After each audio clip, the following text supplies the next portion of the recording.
Thank you, and good morning. That's Charlie. I'm Warren. You can tell us apart because he can hear and I can see. That's why we work together so well. We usually have our specialty. I'd like to welcome you to, we got a lot of out-of-towners here, and I'd like to welcome you to Omaha. It's a terrific...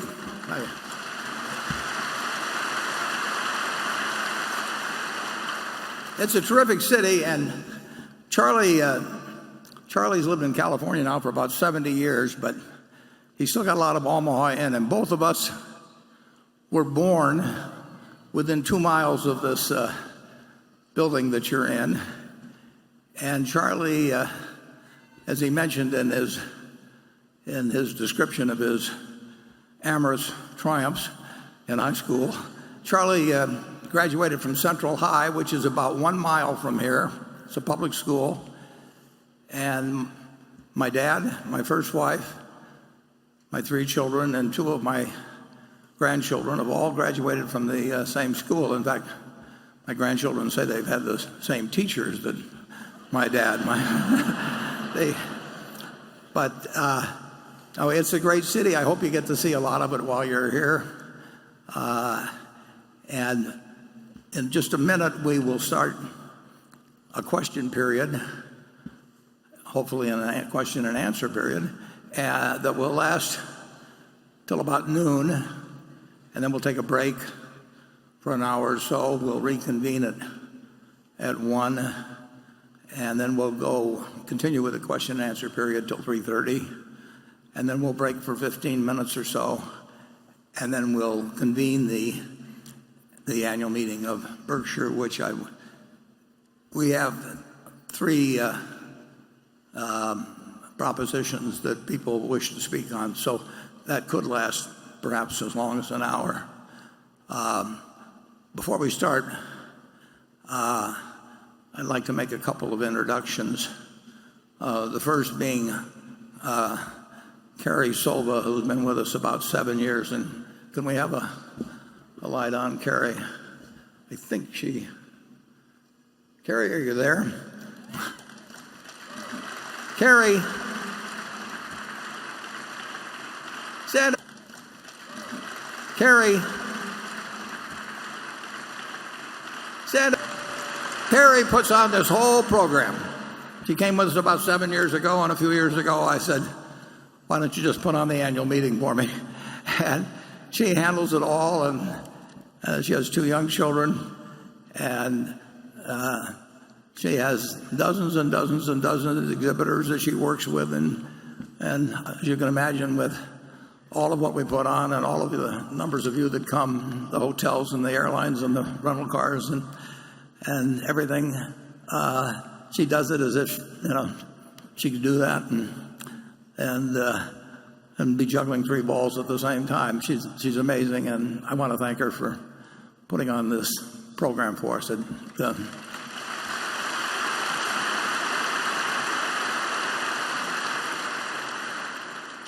I also would like to welcome and have you welcome our directors.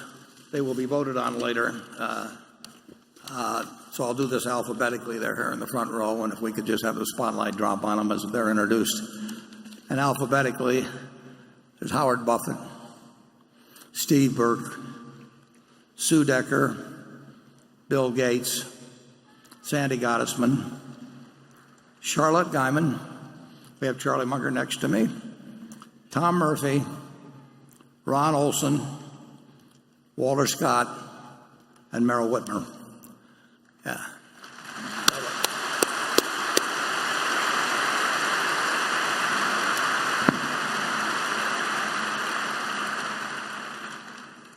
One more introduction I'm going to make, but I'll save that for just a minute. And our earnings report was put out yesterday. As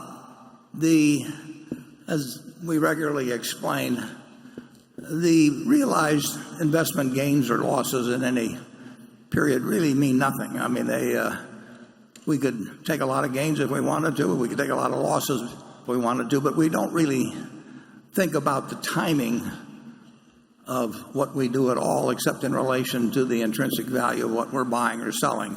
We do not make earnings forecasts, and we have, on March 31st, we have over $90 billion of net unrealized gains. So if we wanted to report almost any number you can think of and count capital gains as part of the earnings, we could do it. And so in the first quarter, and I would say that we have a very, very, very slight preference this year, if everything else were equal. Well, it's true in any year, but it's a little more so this year. We would rather take losses than gains because of the tax effect if two securities were equally valued.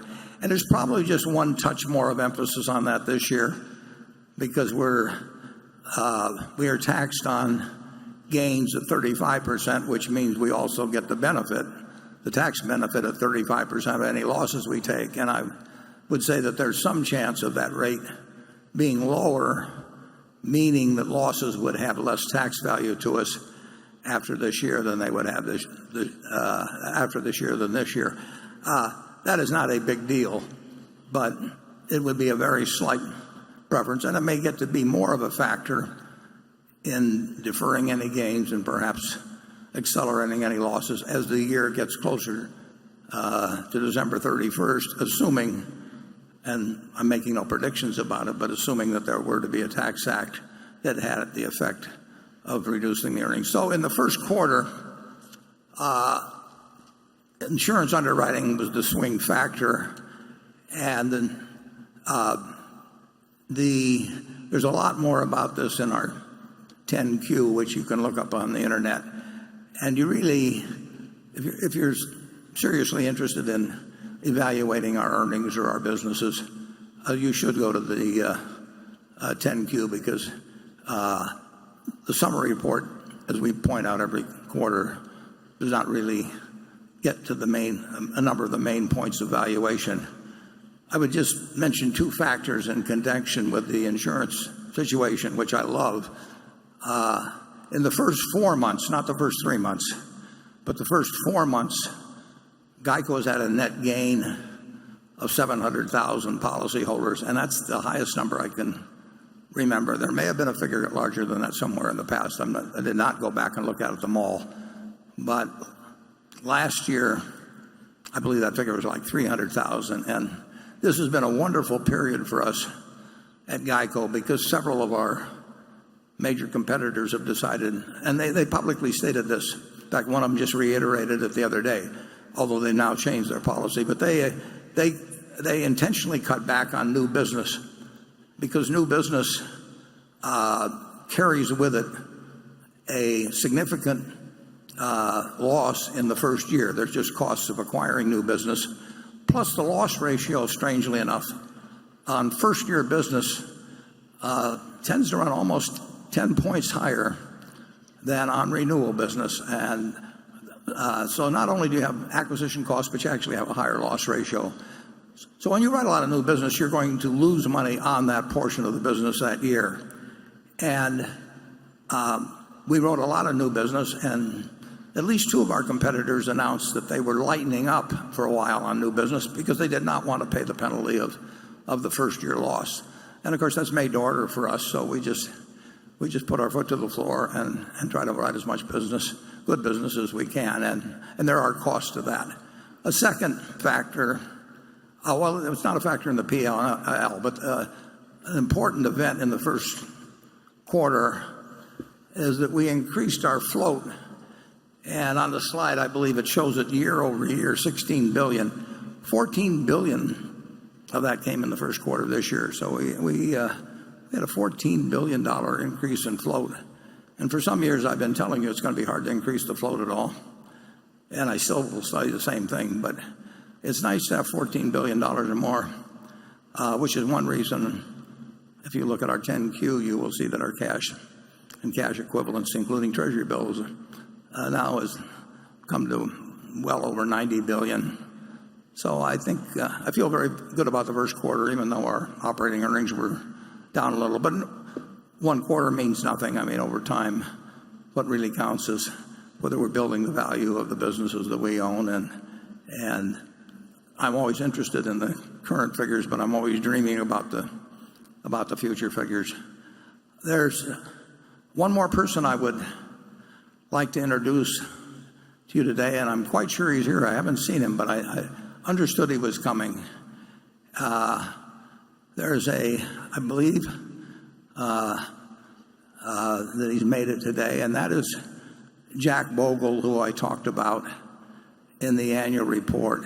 Jack Bogle has probably done more for the American investor than any man in the country. Jack, could you stand up? There he is.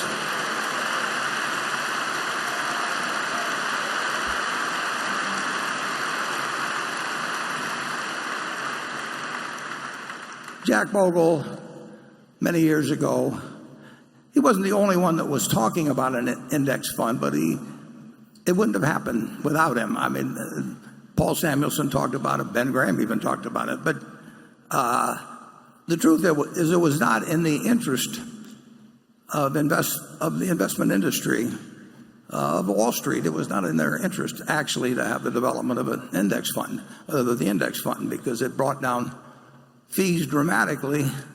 And as we've talked about some in the reports and other people have commented, index funds overall have delivered for shareholders a result that has been better than Wall Street professionals as a whole. And part of the reason for that is that they brought down the costs very significantly. So when Jack started, very few people, certainly Wall Street, did not applaud him. And he was the subject of some derision and a lot of attacks. And now we're talking trillions when we get into index funds. And we're talking a few basis points when we talk about investment fees in the case of index funds, but still hundreds of basis points when we talk about fees elsewhere. And I estimate that Jack, at a minimum, has left in the pockets of investors without hurting them overall in terms of performance at all, gross performance.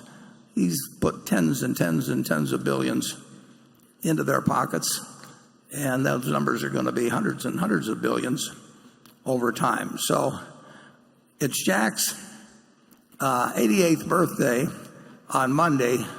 So I just say happy birthday, Jack, and thank you on behalf of American investors.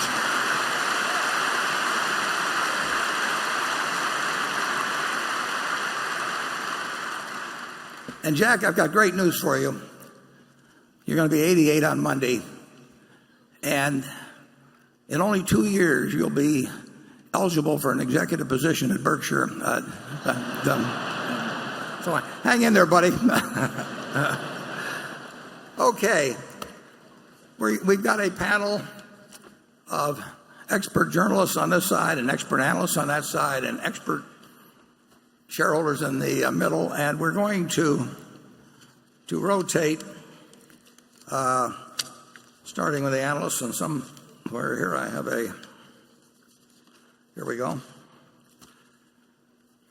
And we'll do this through the afternoon. If we get through 54 questions, which would be 6 for each journalist, 6 for each analyst, and 18 more for the audience, then we will go strictly to the audience.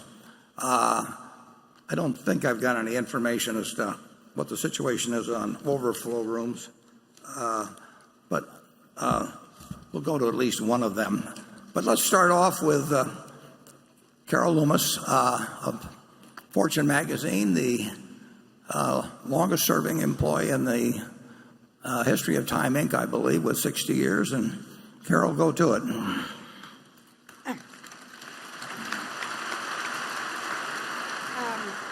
Thank you. Thanks from all of us journalists up here. I know that there are many, many people out there who have sent us questions that aren't going to get answered. And I just want to say that it's very hard to get a question answered. The one thing I could suggest is you follow Warren's thought in the annual report that he wants everybody to go away from this meeting more educated about Berkshire than they were when they came. And one way you can do that is keep your questions quite directly Berkshire-related or relating to the annual letter. Even then, it will be hard to get your question answered. The three of us only have 18 questions in total. But I encourage you to think in the Berkshire-related direction when you're submitting a question next year. Now, my first question. It's about Wells Fargo, which is Berkshire's largest equity holding, $28 billion at the end of the year. And this question comes from a shareholder who did not wish to be identified. In the wake of the sales practices scandal that last year engulfed Wells Fargo, the company's independent directors commissioned an investigation and hired a large law firm to assist in carrying it out. The findings of the investigation, which were harsh, have been released in what is called the Wells Fargo Sales Practices Report. You can find it on the internet. It concludes that a major part of the company's problem was that, and I quote, Wells Fargo's decentralized corporate structure gave too much autonomy to the community bank's senior leadership, end of quote. Mr. Buffett, how do you satisfy yourself that Berkshire isn't subject to the same risk with its highly decentralized structure and the very substantial autonomy given to senior leadership of the operating companies? Yeah, it's true that we at Berkshire probably we certainly operate on a more decentralized plan than any company of remotely our size. And we count very heavily on principles of behavior rather than loads of rules. It's one reason at every annual meeting you see that Solomon description, and it's why I write very few communiques to our managers, but I send them one once every 2 years, and it basically says that we've got all the money we need. We'd like to have more, but it's not a necessity, but we don't have 1 ounce of reputation more than we need, and that our reputation at Berkshire is in their hands. And Charlie and I believe that if you establish the right sort of culture, and that culture to some extent self-selects who you obtain as directors and as managers, that you will get better results that way in terms of behavior than if you have a 1,000-page guidebook. You're going to have problems regardless.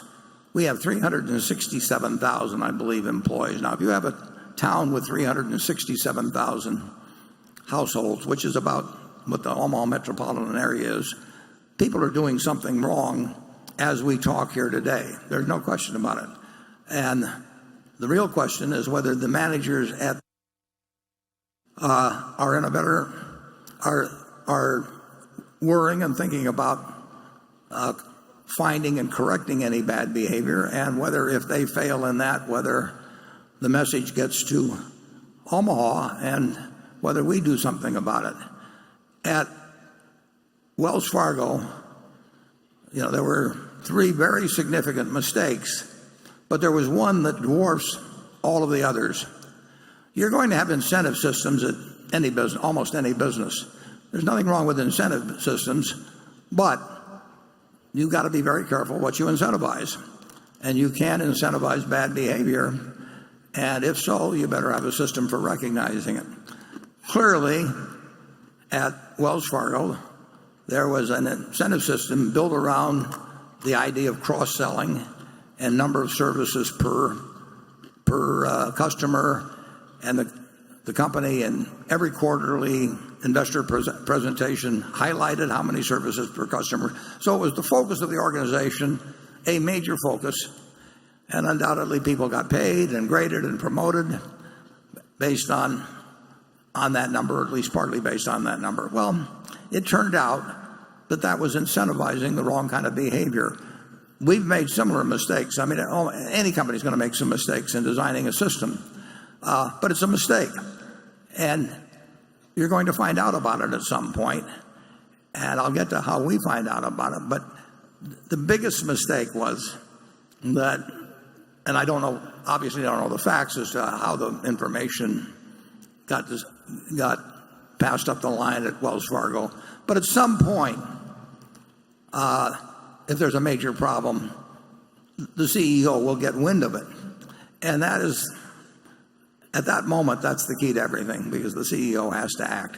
That Solomon situation that you saw happened because on April, I think, 28th, the CEO of Solomon, the president of Solomon, the general counsel of Solomon, sat in a room, and they had described to them by a fellow named John Merriweather some bad practice, terrible practice that was being conducted by a fellow named Paul Moser who worked for him. And Paul Moser was flim-flamming the United States Treasury, which is a very dumb thing to do. And he was doing it partly out of spite, because he didn't like the Treasury and they didn't like him. So he put in phony bids for U.S. Treasuries and all of that. So on April 28th, roughly, the CEO and all these people knew that they had something that had gone very wrong, and they had to report it to the Federal Reserve Board in New York, the Federal Reserve Bank in New York. And the CEO, John Goodfriend, said he would do it, and then he didn't do it. And he undoubtedly put it off just because it was an unpleasant thing to do. And then on May 15th, another Treasury auction was held, and Paul Moser put in a bunch of phony bids again. And at this point, it's all over, because the top management had known ahead of time, and now a guy that was a pyromaniac had gone out and lit another fire, and he lit it after they'd been warned that he was a pyromaniac, essentially. And it all went downhill from there. It had to stop when the CEO learns about it. And then they made a third mistake, actually, but again, it pales in comparison to the second mistake. They made a third mistake when they totally underestimated the impact of what they had done once it became uncovered, because there was a penalty of $185 million, and in the banking business, people get fined billions and billions of dollars for mortgage practices and all kinds of things. The total fines against the big banks, I don't know whether it totals 30 or 40 or billion or whatever the number may be. So they measured the seriousness of the problem by the dimensions of the fine, and they thought a $185 million fine signaled a less offensive practice than something involved $2 billion, and they were totally wrong on that. But the main problem was they didn't act when they learned about it. It was bad enough having a bad system, but they didn't act. At Berkshire, we have the main source of information for me about anything that's being done wrong at a subsidiary is the hotline. Now, we get 4,000 or so hotline reports, or that come, we get communications on the hotline, perhaps 4,000 times a year, and most of them are frivolous. You know, the guy next to me has bad breath or something like that. I mean, but there are a few serious ones, and the head of our internal audit, Becky Amick, looks at all those people. A lot of them come in anonymous, probably most of them. And some of them she refers back to the companies, probably most of them. But anything that looks serious, I will hear about. And that has led to action. We'll put them more than once. And we spent real money investigating some of those. We put special investigators sometimes on them. And like I say, it is uncovered certain practices that we would not at all condone at the parent company. I think it's a good system. I don't think it's perfect. I don't know I'm sure they've got an internal audit at Wells Fargo, and I'm sure they've got a hotline. And I don't know the facts, but I would just have to bet that a lot of communications came in on that, and I don't know what their system was for for getting them to the right person, and I don't know who did what at any given time. But it was a huge, huge, huge error if they were getting, and I'm sure they were, getting some communications and they ignored them, or they just sent them back down to somebody down below. Charlie, you followed it. What are your thoughts on it? Well, put me down as skeptical when some law firm thinks they know how to fix something like this. Yeah. If you're in a business where you have a whole lot of people under incentives very likely to cause a lot of misbehavior, of course you need a big compliance department. Every big wirehouse stock brokerage firm has a huge compliance department, and if we had one, we would have a big compliance department too, wouldn't we, Warren? Absolutely. Absolutely. But that doesn't mean that everybody should try and solve their problems with more and more compliance. I think we've had less trouble over the years by being more careful in whom we pick to have power and having a culture of trust. I think we have less trouble, not more. But we will have trouble from time to time. Yes, of course. Yeah. We'll be blindsided someday. Charlie says an ounce of prevention. He said when Ben Franklin, who he worships, said an ounce of prevention is worth a pound of cure, he understated it. That an ounce of prevention is worth more than a pound of cure. And I would say a pound of cure promptly applied is worth a ton of cure that's delayed. And problems don't go away. John Goodfriend said that problem originally was, he called it a traffic ticket. He told the troops there at Solomon it was a traffic ticket, and it almost brought down a business. Some other CEO that day described the problem that he had encountered as a footfall, and it resulted in incredible damage to the institution and so on. You've got to act promptly, and frankly, I don't know any better system than hotlines and anonymous letters. To me, I get anonymous letters. And I've gotten 3 or 4 of them, probably in the last 6 or 7 years, that have resulted in major changes. And very, very occasionally they're signed. Usually, almost always they're anonymous, but it wouldn't make any difference because there will be no retribution against anybody, obviously, if they call our attention to something that's going wrong. But I will tell you, as we sit here, somebody is doing, quite a few people are probably doing something wrong at Berkshire, and usually it's very limited. I mean, it may be stealing small amounts of money or something like that. But when it gets to some sales practice like was taking place at Wells Fargo, you can see the kind of damage it would do. We will now shift over to the analysts and Johnny Brent. Hi, Warren. Hi, Charlie. Thanks for having me.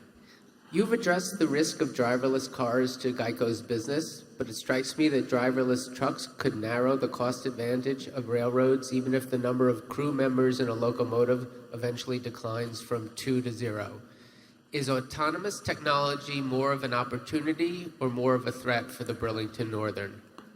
Oh, I would say that driverless trucks are a lot more of a threat than an opportunity to the Burlington Northern. And I would say that if driverless cars became pervasive, it would only be because they were safer, and that would mean that the overall economic cost of auto-related losses had gone down, and that would drive down the premium income of GEICO. So I would say both of those, and autonomous vehicles, widespread, would hurt us if they spread to trucks, and they would hurt our auto insurance business. I think my personal view is that they will certainly come. I think they may be a long way off, but that will depend. It'll probably, frankly, depend on experience in the first early months of the introduction to the test situations, and if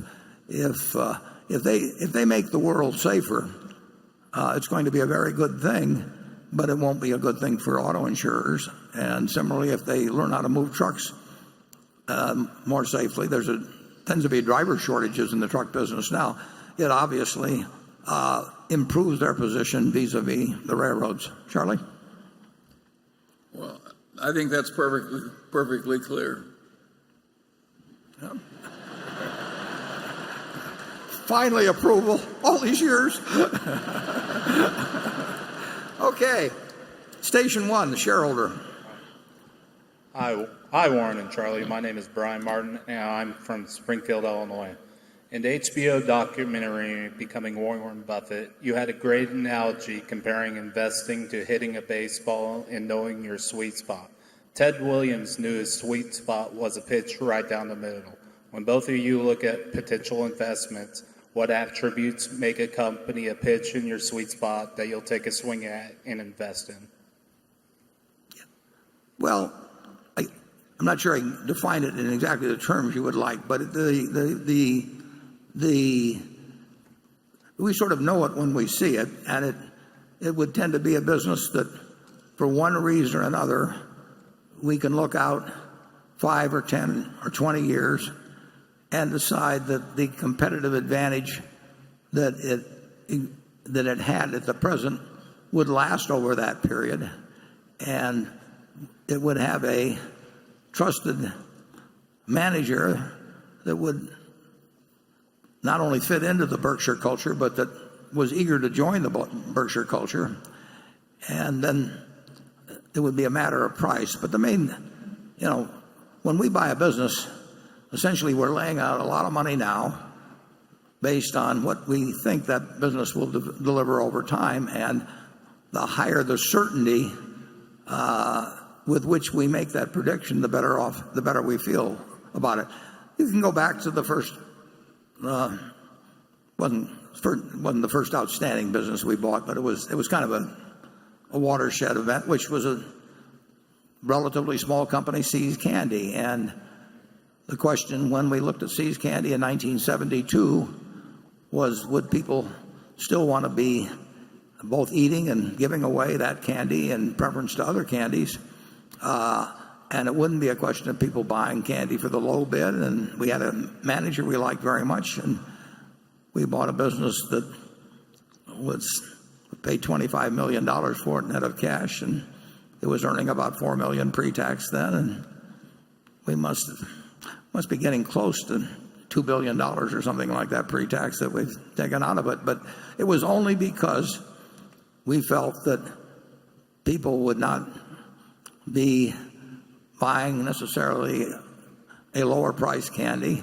I mean, it does not work very well if you go to your wife or your girlfriend on Valentine's Day, I hope they're the same person, and say, here's a box of candy, honey, I took the low bid. It loses a little as you go through that speech. And we made a judgment about See's Candy that it would be special, and probably not in the year 2017, but we certainly thought it would be special in 1982 and 1992, and fortunately we were right on it. And we're looking for more See's Candies, only a lot bigger. Charlie? Yeah, but it's also true that we were young and ignorant then. And now we're old and ignorant, yeah. Yes, that's true too. And the truth of the matter is that it would have been very wise to buy See's Candy at a slightly higher price. And if they'd asked it, we wouldn't have done it. So we've gotten a lot of credit for being smarter than we were. Yeah, and to be more accurate, yeah. If it had been $5 million more, I wouldn't have bought it. Charlie would have been willing to buy it. So fortunately that we didn't get to the point where we had to make that decision that way. But he would have pushed forward when I probably would have faded.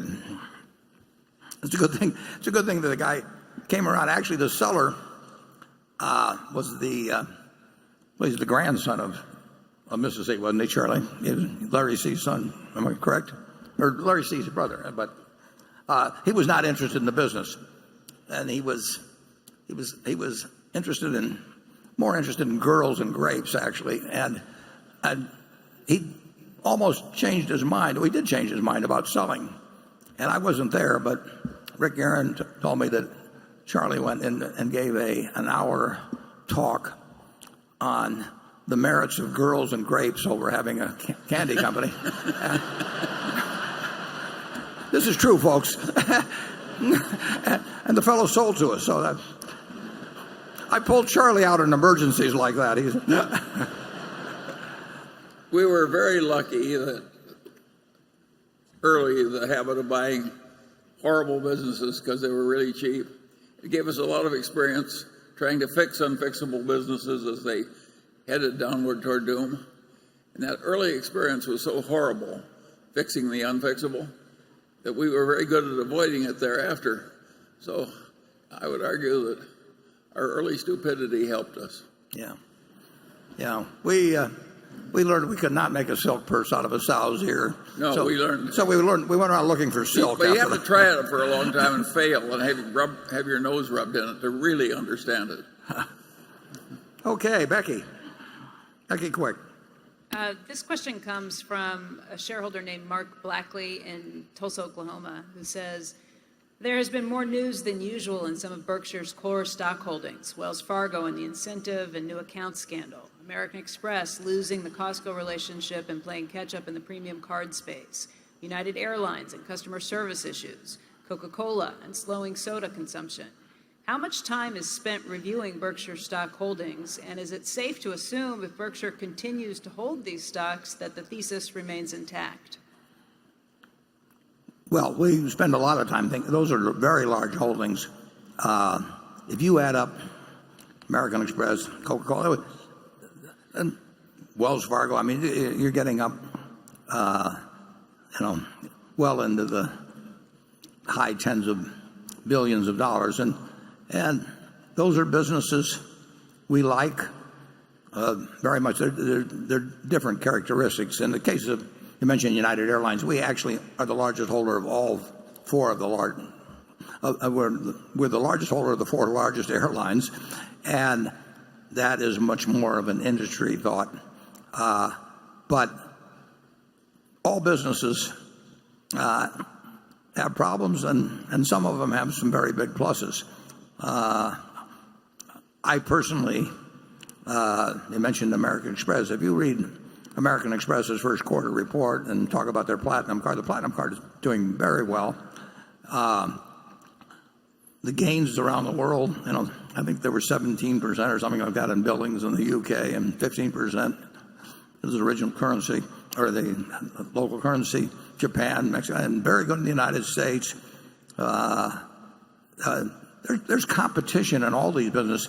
If we thought, we did not buy American Express or Wells Fargo or United Airlines, but Coca-Cola with the idea that they would never have problems or never have competition. Why we did buy them is we thought they had very, very strong hands, and we liked the financial policies in the case of many of them. We like their position.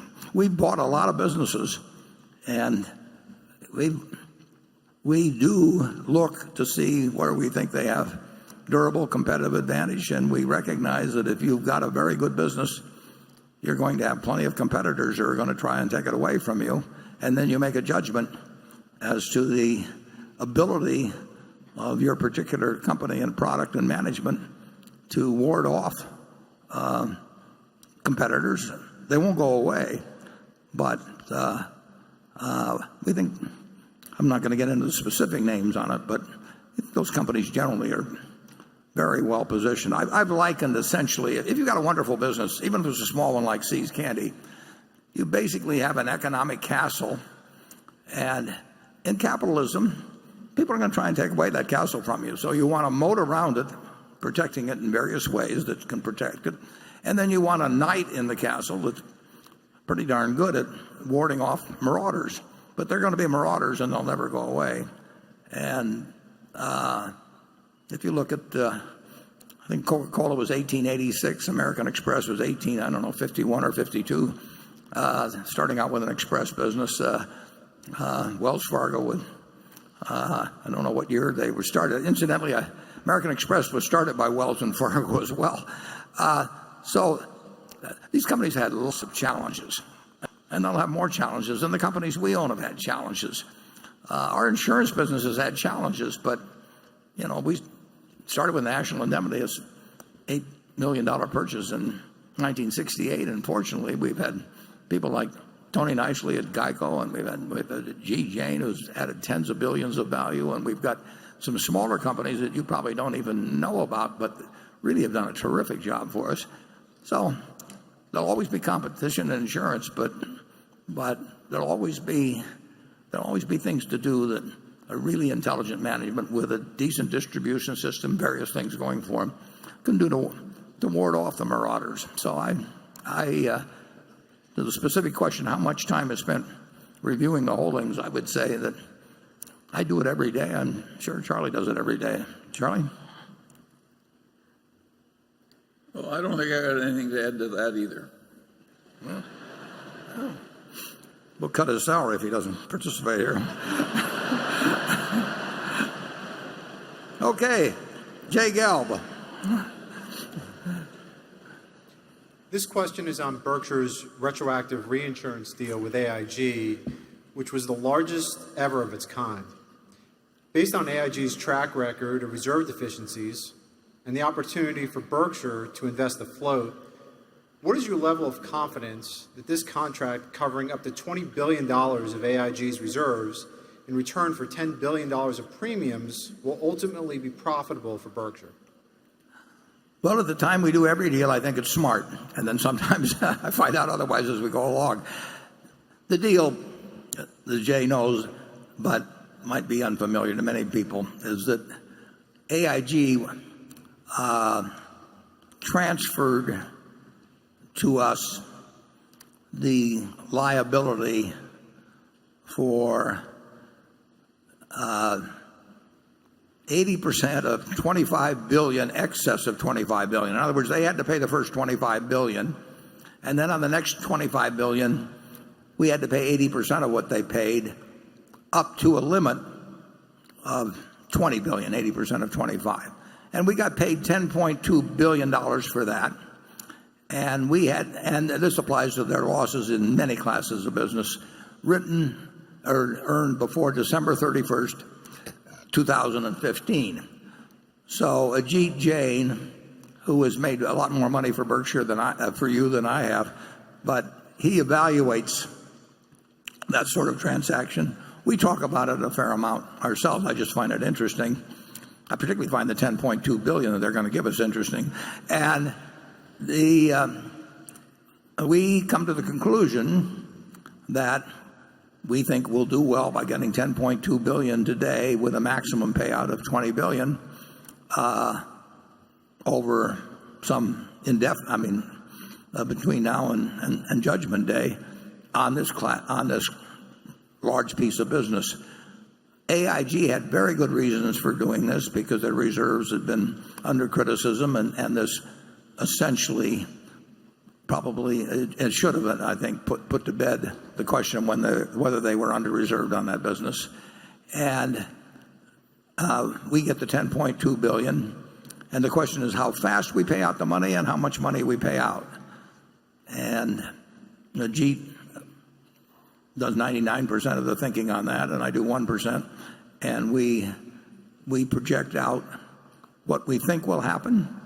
And we know whatever our projection is that it will be wrong, but we try to be conservative. And we've done a fair amount of these deals.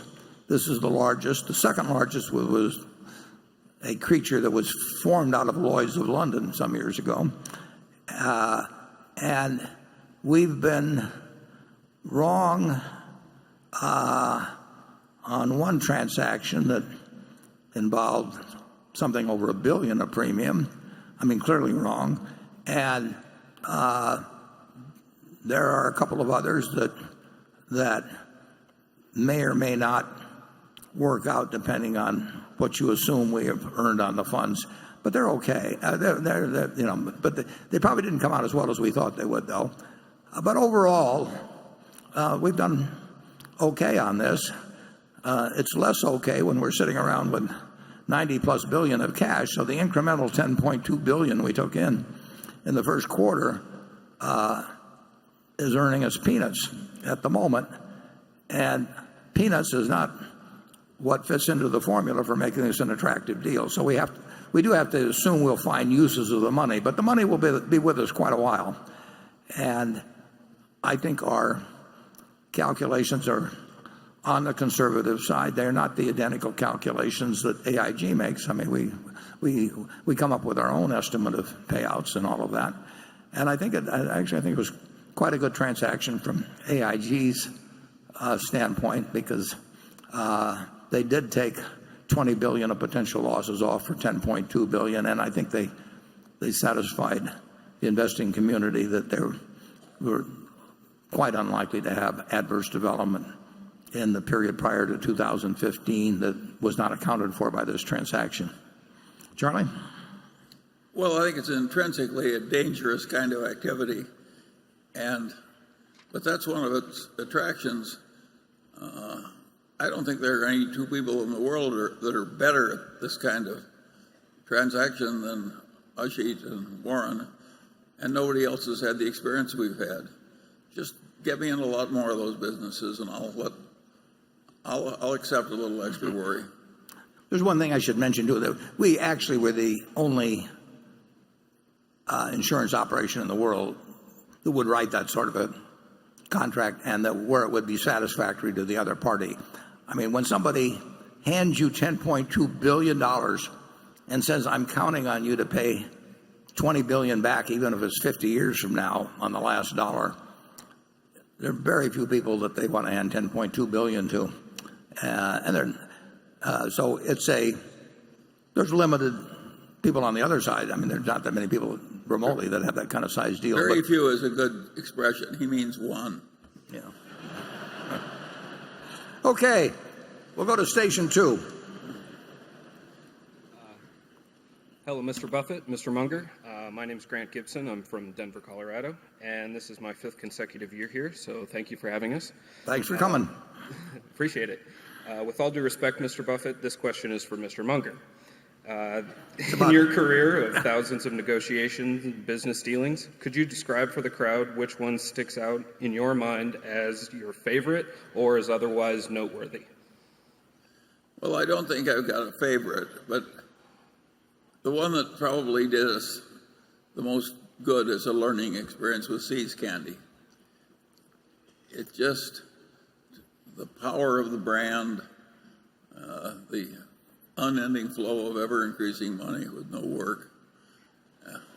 Sounds nice. It was, and I'm not sure we would have bought the Coca-Cola if we hadn't bought the Seas. I think that a life properly lived is just learn all the time. And I think Berkshire's gained enormously from these investment decisions by learning through a long, long period. Every time you appoint a new person that's never had big capital allocation experience, it's like rolling the dice. And I think we're way better off having done it so long. But the decisions blend. And the one feature that comes through is the continuous learning. If we had not kept learning, you wouldn't even be here. You'd be alive probably, but not here.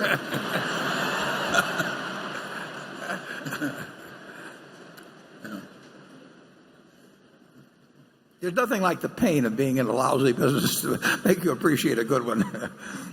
Well, there's nothing like getting into a really good one. That's a very pleasant experience, and it's a learning experience. I have a friend who says, the first rule of fishing is to fish where the fish are. And the second rule of fishing is to never forget the first rule. And we've gotten good at fishing where the fish are. Yeah, that's only metaphorically. I There went to fish with Charlie one time. There are too many other boats in the damn water, but the fish are still there. Yeah, we bought a department store in Baltimore in 1966, and there's really nothing like being in the experience of trying to decide whether you're going to put a new store in a area that hasn't really developed yet enough to support it, but your competitor may move there first, and then you have the decision of whether to jump in, and if you jump in, that kind of spoils it. Now you got two stores where even one store isn't quite justified. How to play those games, those business games, is you learn a lot by trying, and what you really learn is which ones to avoid. I mean, if you just stay out of a bunch of terrible businesses, you're off to a very great start, because we've tried them all. But you can really learn because the experience is a lot like eating cockleburgers, and it really gets your attention. Well, we won't expand on that. Andrew Ross Sorkin. Good morning, Warren. This question comes from a longtime shareholder who, I should tell you, accosted me last night in the lobby of the Hilton Hotel with this question. Warren, for years you stayed away from technology companies, saying they were too hard to predict and didn't have moats. Then you seemed to change your view about technology when you invested in IBM, and again when you recently invested in Apple. But then on Friday, you said IBM had not met your expectations and sold a third of our stake. Do you view IBM and Apple differently? And what have you learned about investing in technology companies? Well, I do view them differently, but obviously, when I bought the IBM, started buying it 6 years ago, I thought it would do better in the 6 years that have elapsed than it has. And Apple, I regard them as being a quite different business. I think Apple is much more of a consumer products business in terms of in terms of sort of analyzing moats around it and consumer behavior and all that sort of thing. It's obviously a product with all kinds of tech built into it, but in terms of laying out what their prospective customers will do in the future as opposed to, say, on IBM's customers, it's a different sort of analysis. That doesn't mean it's correct, and we'll find out over time. But they are two different types of decisions, and I was wrong on the first one, and we'll find out whether I'm right or wrong on the second. But I do not regard them as apples and apples, and I don't quite regard them as apples and oranges, but it's somewhat in between on that. Charlie? Well, we avoided the tech stocks because we felt we had no advantage there and other people did. And I think that's a good idea, not to play where the other people are better. But if you ask me in retrospect, what was our worst mistake in the tech field? I think we were smart enough to figure out Google. Those ads worked so much better in the early days than anything else. So I would say that we failed you there. And we were smart enough to do it and didn't do it. We do that all the time, too. Yeah, we were their customer very early on with GEICO, for example, and we saw, I don't, these figures are way out of date, but as I remember, we were paying them $10 or $11 a click or something like that. And anytime you're paying somebody $10 or $11 every time somebody just punches a little thing where you've got no cost at all, that's a good business unless somebody's going to take it away from you. And so we were close up seeing the impact of that. And incidentally, if any of you don't have anything to do in your hotel rooms tonight, just keep punching Progressive or something, and you're gonna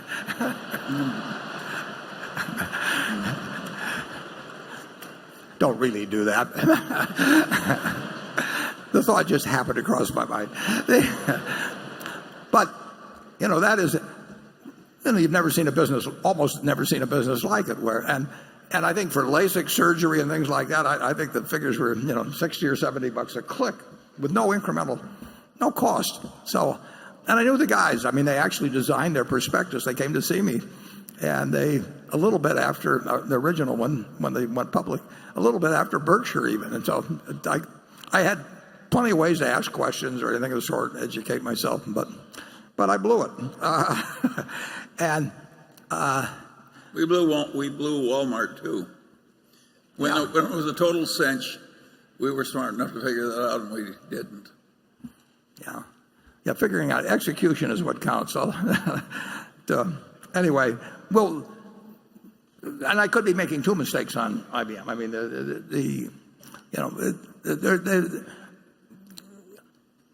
it's harder to predict, in my view, the winners in various items, or how much price competition will enter in to something like cloud services and all that. I made a statement the other day, which it's really remarkable, and I asked Charlie whether he could think of a situation like it, where one person has built an extraordinary economic machine in two really pretty different industries, almost simultaneously, as has happened. From a standing start at zero. From a standing start at zero with competitors with lots of capital and everything else, to do it in retailing and to do it with the cloud, like Jeff Bezos has done. I mean, I mean, people like the Mellons invested in a lot of different industries and all of that, but he has been in effect the CEO simultaneously of two businesses starting from scratch. That if Andy Grove at Intel used to say, think about if you had a silver bullet and you could shoot it and get rid of one of your competitors, who would it be? Well, I think that both in the cloud and in retail, there are a lot of people that would aim that silver bullet at Jeff, and he's done it's a different sort of game. But he's, at the Washington Post, he's played that hand as well as anybody I think possibly could. So it's a remarkable business achievement where he's been involved actually in the execution, not just bankrolling it, of two businesses that are probably as feared by their competitors almost as any you can find. Charlie, you got further thoughts? Well, we're sort of like the Mellons, old-fashioned people who've done all right. And Jeff Bezos is a different species. And we missed it entirely, incidentally. We never owned a share of Amazon. Okay, Greg Warren. Warren, my question relates to some recent stock purchases as well. Unlike the railroads, which benefit from colossal barriers to entry due to their established, practically impossible to replicate networks of rail and rights of way, the airline industry seems to have few, if any, advantages. Even with the consolidation we've seen during the past 15 years, the barriers to entry are few and the exit barriers are high. The industry also suffers from low switching costs and intense pricing competition and is heavily exposed to fuel costs, with rising fuel prices being difficult to pass on and declining fuel prices leading to more price competition. Compare this with rail customers who have few choices and thus wield limited buying power, and where fuel charges allow the industry to mitigate fuel price fluctuations. While you've noted several times since the airline stock purchases were announced that the two industries are quite different and that comparisons should not be made to Berkshire's move into railroads a decade ago, could you walk us through what convinced you that the airlines were different enough this time around for Berkshire to invest close to $10 billion in the four major airlines?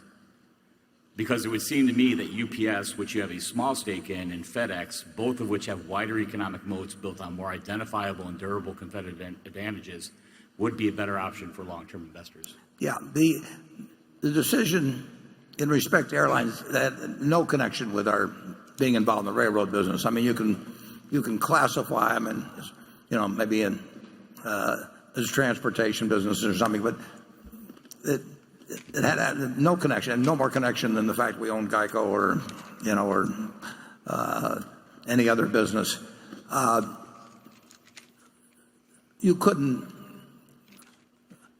pick a tougher industry, ever since Orville went up, and I said, that if anybody had really been thinking about investors, they should have had Wilbur shoot him down and saved everybody a lot of money for 100 years. You can go to the internet and type in airlines and bankrupt, and you'll see that something like 100 airlines in that general range, gone bankrupt in the last few decades. And actually, Charlie and I were directors for some time of U.S. Air, and people write about how we had a terrible experience in U.S. Air. It was one of the dumbest things I've ever done. And there's a lot of you made a fair amount of money out of it, too. Yeah, and we made a lot of money out of it. It's undeserved. But we made a lot of money out of it because there was one little brief period when people got all enthused about U.S. Air. And after we left as directors, and after we sold our position, U.S. Air managed to go bankrupt twice in the subsequent period. I mean, you've named not all of them, but you've named a number of factors that just make for terrible economics. And I will tell you that if capacity, it's a fiercely competitive industry. The question is whether it's a suicidally competitive industry, which it used to be. I mean, when you get virtually every one of the major carriers and dozens and dozens and dozens of minor carriers going bankrupt, it ought to come upon you finally that maybe you're in the wrong industry. It has been operating for some time now at 80% or better of capacity being available seat miles. And you can see what deliveries are going to be and that sort of thing. So if you I think it's fair to say that they will operate at higher degrees of capacity over the next 5 or 10 years than the historical rates, which caused all of them to go broke. Now the question is whether, even when they're doing it in the 80s, they will do suicidal things in terms of pricing. Remains to be seen. They actually, at present, are earning quite high returns on invested capital. I think higher than either FedEx or UPS if you actually check that out. But that doesn't mean tomorrow morning, if you're running one of those airlines and the other guy cuts his prices, you cut your prices. And as you say, there's more flexibility when fuel goes down to bring down prices than there is to raise prices when prices go up. So the industry, it is no cinch that the industry will have some more pricing sensibility in the next 10 years than they had in the last 100 years. But the conditions have improved for that. They've got more labor stability than they had before because they're basically all going to, they've been through bankruptcy and they're all going to sort of have an industry pattern bargaining, it looks to me like. They're going to have a shortage of pilots to some degree.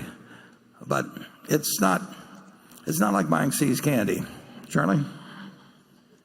No, but the investment world has gotten tougher with more competition, more affluence, and more absolute obsession with finance throughout the whole country. And we picked up a lot of low-hanging fruit in the old days where it was very, very easy and we had huge margins of safety. Now we operate with a less advantageous general climate, and maybe we have small statistical advantages where in the old days it was like shooting fish in a barrel. But that's all right. It's okay if it gets a little harder after you get filthy rich. Yeah. Charlie's more philosophical than I am on that point. So, well, I can't bring back the low-hanging fruit, Warren. You're just going to have to keep reaching for the higher branches. Greg, I think the odds are very high that there are more revenue passenger miles 5 years from now or 10 years from now. If the airlines, if the airline companies are only worth 5 or 10 years from now what they're worth now in terms of equity, we'll get a pretty reasonable rate of return because they're going to buy in a lot of stock at fairly low multiples. So if the company's worth the same amount at the end of the year and there's fewer shares of stock outstanding, over time we make decent money, and all 4 of the major airlines are buying in stock at a... You got to remember that the railroads were a terrible business for decades and decades and decades, and then they got good. Yeah, I like the position. Obviously, by buying all 4, it means that it's very hard to distinguish who will do at least in my mind, it's hard to distinguish who will do the best. I think the odds are quite high that if you take revenue passenger miles flowing 5 or 10 years from now, it will be a higher number, and there'll be low-cost people to come in, and the Spirits of the world and JetBlues, whatever it may be. But the my guess is that all four of the companies we have will have higher revenues. The question is what their operating ratio is. They will have fewer shares outstanding by a significant margin. So even if they're worth just what they're worth today, we could make a fair amount of money, but it is no cinch by a long shot. Okay, station 3. Good morning, everybody. My name is Sibylle Arians. I'm from Germany, and I'm member of board of Ethicon Foundation, Ethics and Economy. I'm very happy that I could put my question here, and maybe you are not as happy as I am to listen to it. Well, we'll try to stay happy. Thank you for coming. Thank you. Mr. Buffett, a few years ago, I saw a movie in which you proclaimed that the print of the dollar bill, "In God We Trust," does not really oppress your philosophy. In your opinion, only cash counts, and your credo is, "In the dollar I trust." I don't think I've ever said that, actually, but well, I can show you the movie. That will prove. Oh, well, send me a clip. Maybe it was just joking, but always behind a joke there is also a truth. So, well, you laughed heartily at that moment. You, as one of the most richest men of all times on this earth, a good-humored, friendly, elderly gentleman. Whatever motivated those who designed the dollar notes, they certainly wanted to say that there is something higher than the value of this printed paper. Regrettably, you have shown many times in your life that you see this differently.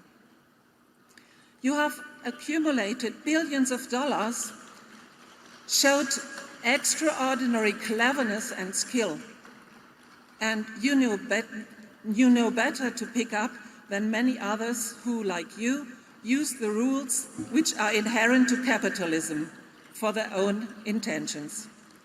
But have you ever given a thought to what troubles and sacrifices, slavery and destruction of Mother Earth, and even diseases and deaths stick to the dollar bills, which you gather so eagerly?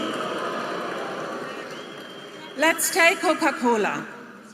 Ethicon Foundation Ethics and Economy from Germany has awarded the Black Planet Award to the members of the board of directors, as well as to the large shareholders, Warren Buffett and Herbert Allen, because you are co-responsible for all of what makes this group make so much money, isn't it? Among other things, Coca-Cola deprives people of their drinking water in drought-prone areas of the world. Are you asking a question? Contaminate the groundwater in these areas. I don't want to interrupt you, but are you making a speech or asking a question? I put my question right now. Okay, good. Will you give up your Coca-Cola shares if the destruction of the environment, the monopolization of the right to healthy drinking water, and the shameless exploitation of the workers continue? Well, that's more of a speech than a question. Yeah.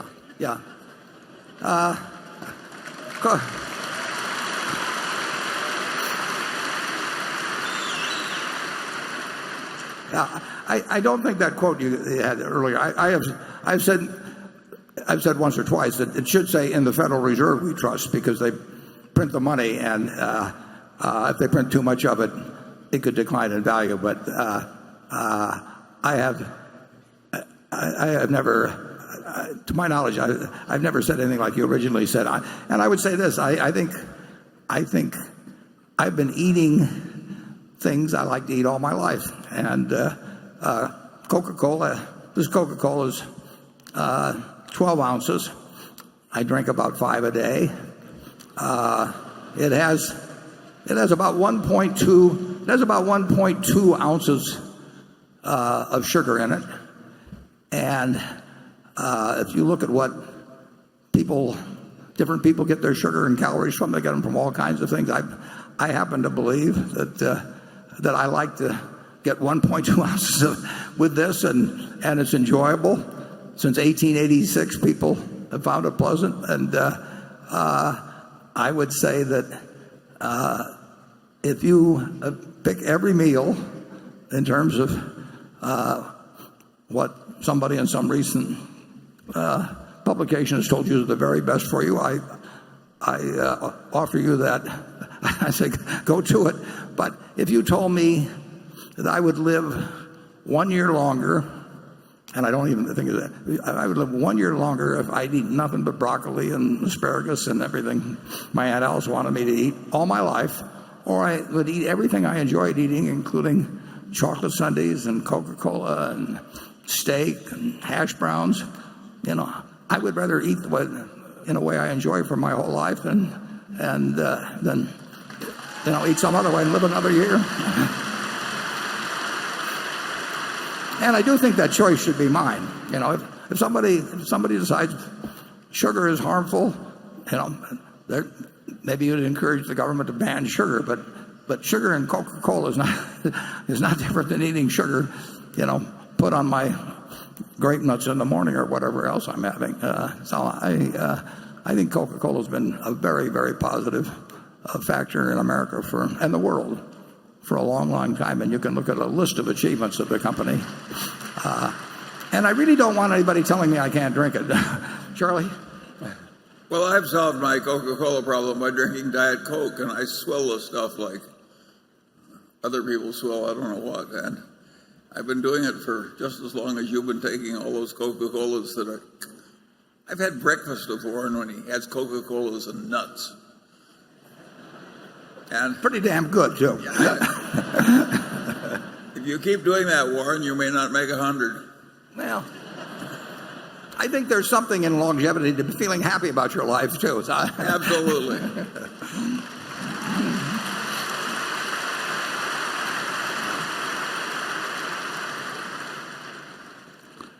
Okay, Carol?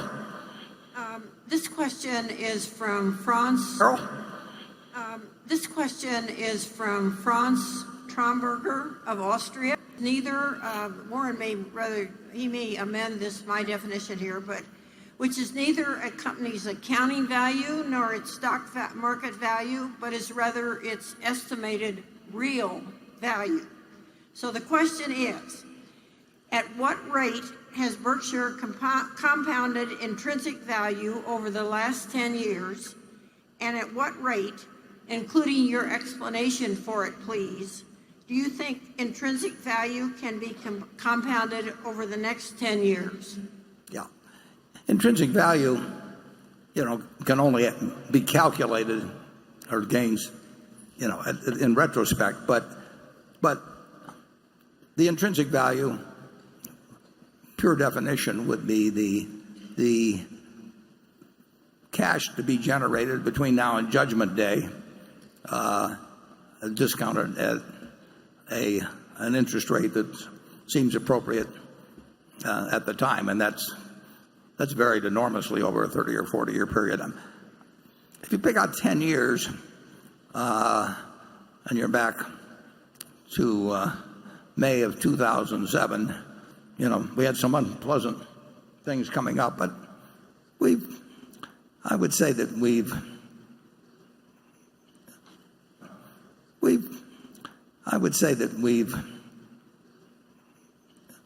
going to be, in fact, almost impossible to achieve if we continued in this interest rate environment. That's the number one question. If you ask me to give the answer to the question, if I could only pick one statistic to ask you about the future before I gave the answer, I would not ask you about GDP growth. I would not ask you about who was going to be president. A million things. I would ask you what the interest rate is going to be over the next 20 years on average, the 10-year or whatever you wanted to do. And if you assume our present interest rate structure is likely to be the average over 10 or 20 years, then I would say it'd be very difficult to get to 10%. On the other hand, if I were to pick with a whole range of probabilities on interest rates, I would say that rate might be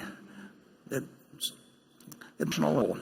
And you would say well, we can't continue these interest rates for a long time. I would ask you to look at Japan, where 25 years ago we couldn't see how their interest rates could be sustained, and we're still looking at the same thing. So I do not think it's easy to predict the course of interest rates at all. And unfortunately, predicting that is embedded in giving a good answer to you. I would say the chances of getting a terrible result in Berkshire are probably as low as about anything you can find. Chances of getting a sensational result are also about as low as anything you can find. So if my best guess would be in the 10% range, but that assumes somewhat higher interest rates, not dramatically higher, but somewhat higher interest rates in the next 10 or 20 years than we've experienced in the last 7 years. Charlie? Well, there's no question about the fact that the future with our present size is, in terms of percentage rates of return, is going to be less glorious than our past. And we keep saying that, and now we're proving it.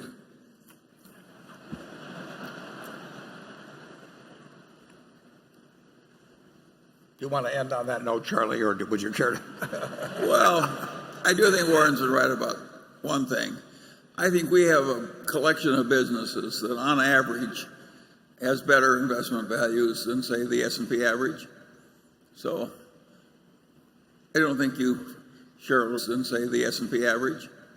So I don't think you shareholders. Well, I'm certain. We do have more of a shareholder orientation than the S&P 500 as a whole. I mean, this company has a culture where decisions are made as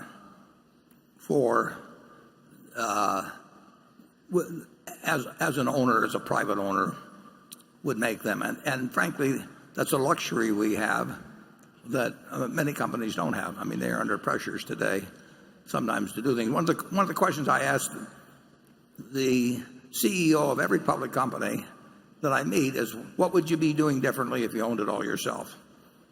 And the answer, is usually this, that, and a couple of other things. If you would ask us, the answer is we're doing exactly what we would do. And a couple of other things. If you would ask us, the answer is we're doing exactly what we would do ourselves. And I think that's a small plus over time. I think we have one other advantage. A lot of other people are trying to be brilliant, and we're just trying to stay rational. And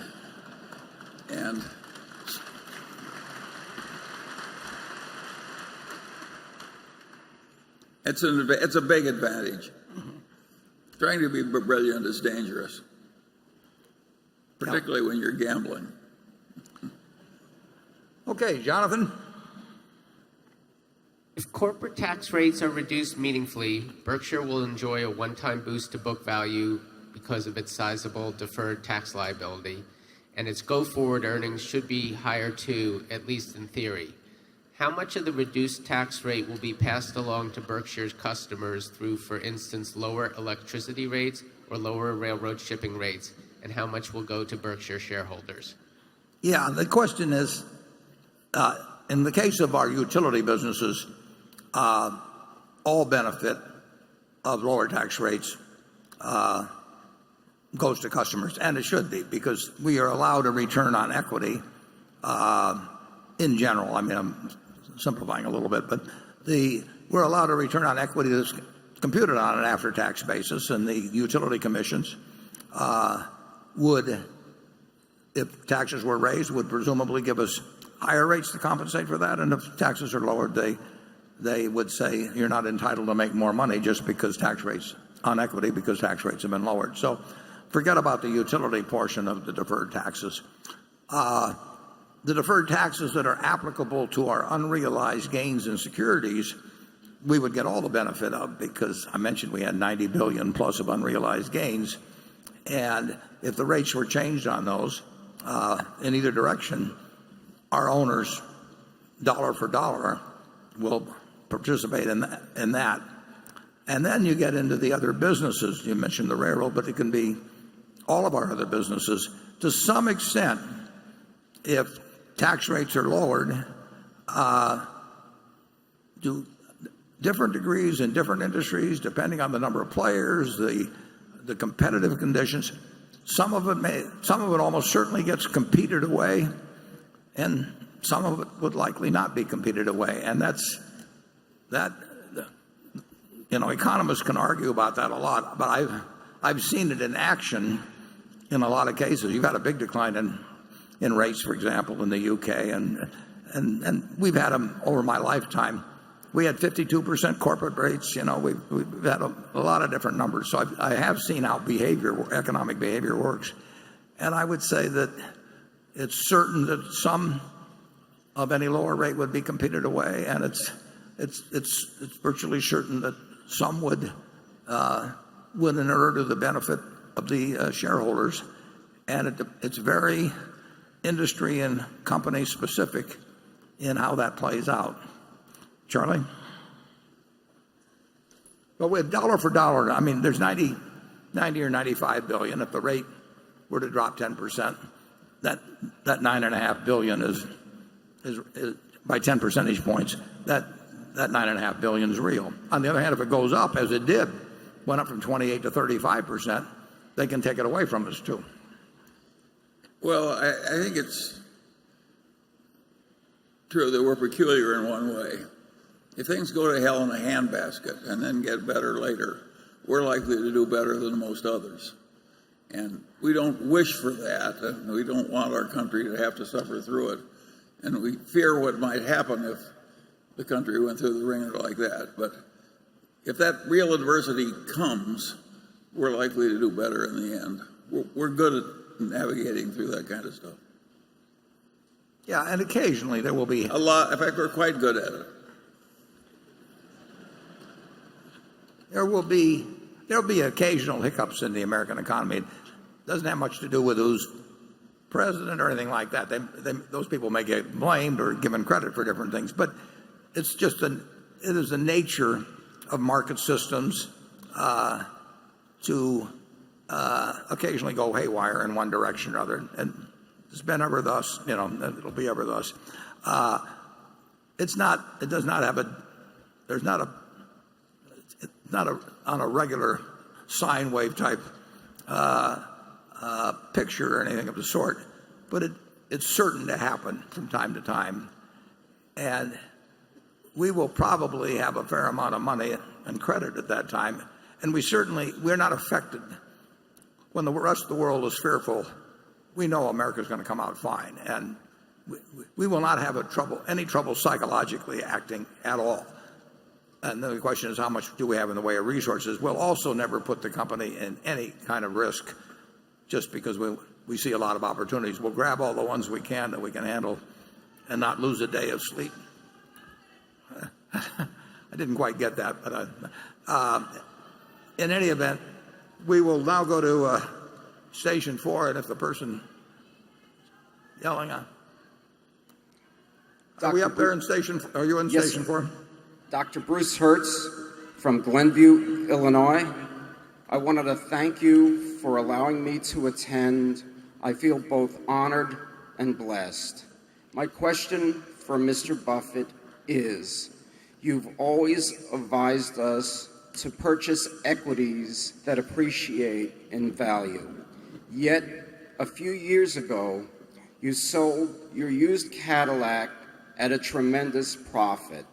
How can you justify selling a depreciating asset for a significant profit? Thank you. Yeah, well, actually, I gave it to Girls Inc., and they sold it, and that was kind of an interesting. A very nice guy bought it for $100 and some thousand, and I did not. And Girls Inc. got the money, and he came later actually with his family, and he drove it away without any plates. He was driving back to New York, and he got picked up by the police in Illinois, and he said, well, he started giving this explanation about how he'd giving this money to Girls Inc. and was driving the car back and had this nice-looking family with him. And the cops were quite skeptical. But fortunately, I had signed the dashboard for him as part of the deal. And so they looked at that, and then they just said, well, did he give you any stock tips? And they let him go. And I can't recall ever selling a used car at a profit, but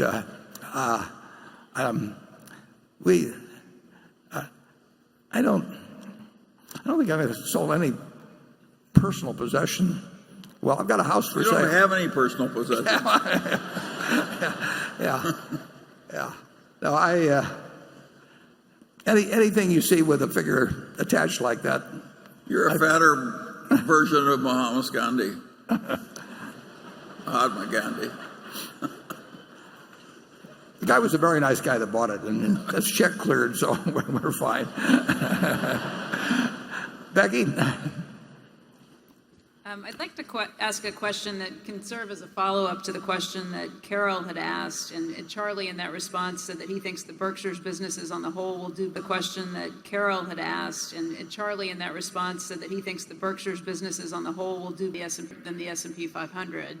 Clark Cameron from Birmingham, Alabama, who owns 281 index funds after your death rather than Berkshire Hathaway. I believe Munger has counseled his offspring to, quote, not be so dumb as to sell. Yeah.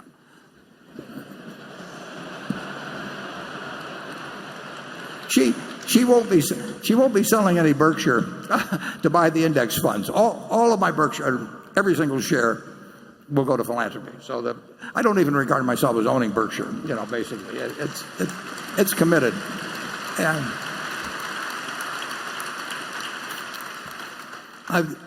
so far about 40% has already been distributed. So the question is, somebody who is not an investment professional will be, I hope, reasonably elderly by the time that the estate gets settled. And what is the best investment, meaning one that there would be less worry of any kind connected with, and less people coming around and saying, why don't you sell this and do something else and all those things. She's going to have more money than she needs. And the big thing then you want is money not to be a problem. And there will be no needs. And the big thing then you want is money not to be a problem. And there will be no, that if she only no way, that she'll have all the money that she possibly can use. She'll have a little liquid money so that if stocks are down tremendously at some point, they close the stock exchange for a while, anything like that, she'll still feel that she's got plenty of money. And the object is not to maximize. It doesn't make any difference whether the amount she gets doubles or triples or anything of the sort. The important thing is that she never worries about money the rest of her life. And I had an Aunt Katie here in Omaha, who Charlie knew well, and worked for her husband, as did I. And she worked very hard all her life and had lived in a house she paid, $8,000 for at 45th and Hickory all her life. And because she was in Berkshire, she lived to 97. She ended up with, a few $100 million. And she would write me a letter every 4 or 5 months, and she said, "Dear Warren, I hate to bother you, but am I going to run out of money?" And and I would write her back, and I'd say, "Dear Katie, it's a good question, because if you live 986 years, you're going to run out of money."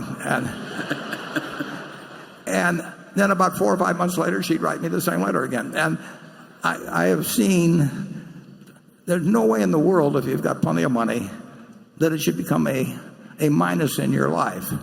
And there will be people, if you've got a lot of money, that come around with various suggestions for you, sometimes well-meaning, sometimes not so well-meaning. So if you've got something that's certain to deliver, it was all in Berkshire, they'd say, well, if Warren was alive today, he would be telling you to do this. I just don't want anybody to go through that. And the S&P will be I think actually what I'm suggesting is what a very high percentage of people should do something like that. And I don't think they will have as I think there's a chance they won't have as much peace of mind if they own one stock and they've got neighbors and friends and relatives that are trying to do some, like I say, sometimes well-intentioned, sometimes otherwise, to do something else. And so I think it's a policy that will get a good result and is likely to stick. Charlie? Well, as Becky said, the Mungers are different. Yeah, I want them to hold the Berkshire. Well, I want to hold the Berkshire too. No, I don't like the.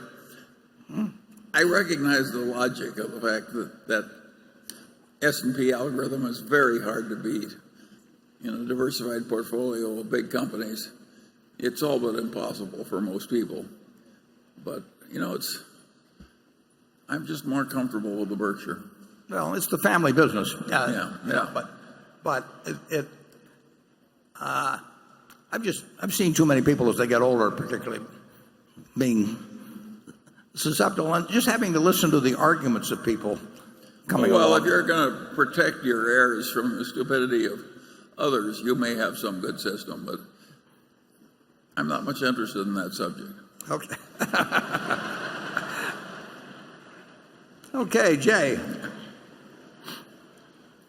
Berkshire reportedly Okay, Jay. Berkshire reportedly Kraft $143 billion, willing to invest in this deal. And does this mean Berkshire's next large acquisition is likely to be in partnership with 3G?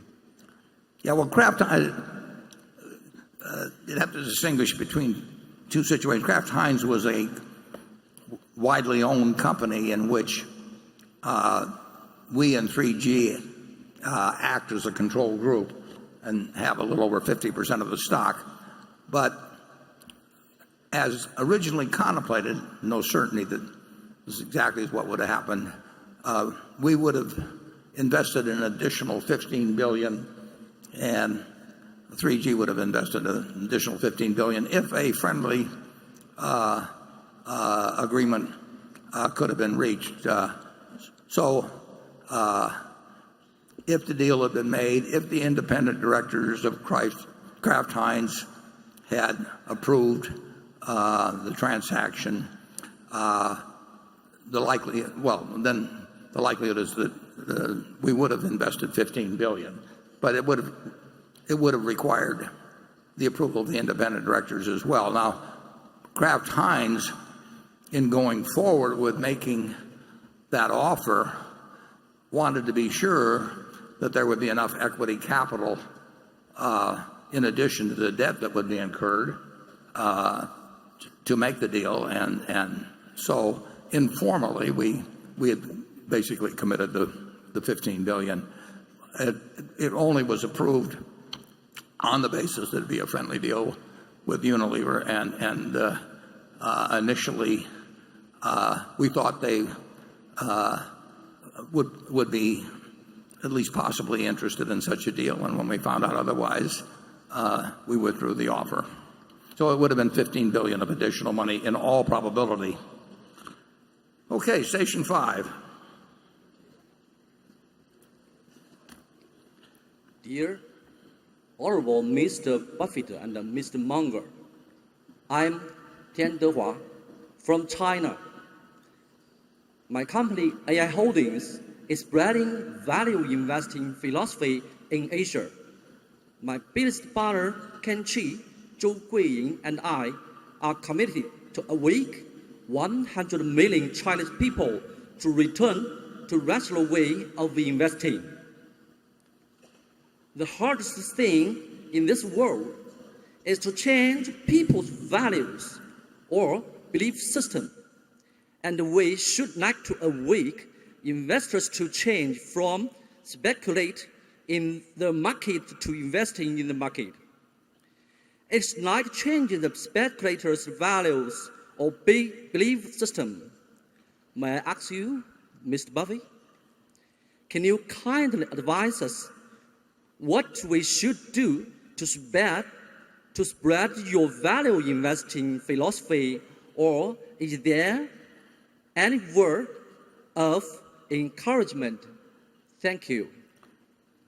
Yeah,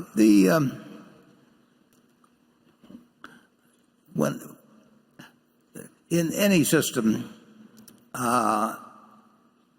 Keynes wrote about this in 1936, I think it was, in the General Theory, or 35, I think it's chapter 12. It's great chapter on investing, and he talked about investment and speculation and the propensity of people to speculate and the dangers of it, and worded eloquently. There's always the possibility of, there's always some speculation, obviously, and there's always some value investors and all of that sort of thing in the market. But when speculation gets rampant, and when you're getting what I guess Charlie would call social proof that it's worked recently, people can get very excited about speculating in markets, and we will have it from time to time in this market.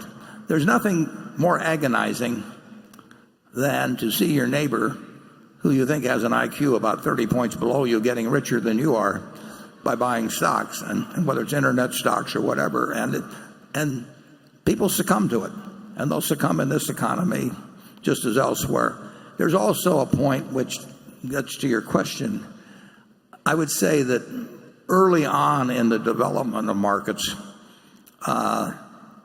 there's probably there's some tendency for them, I think, to be more speculative than markets have been around for a couple of hundred years. Because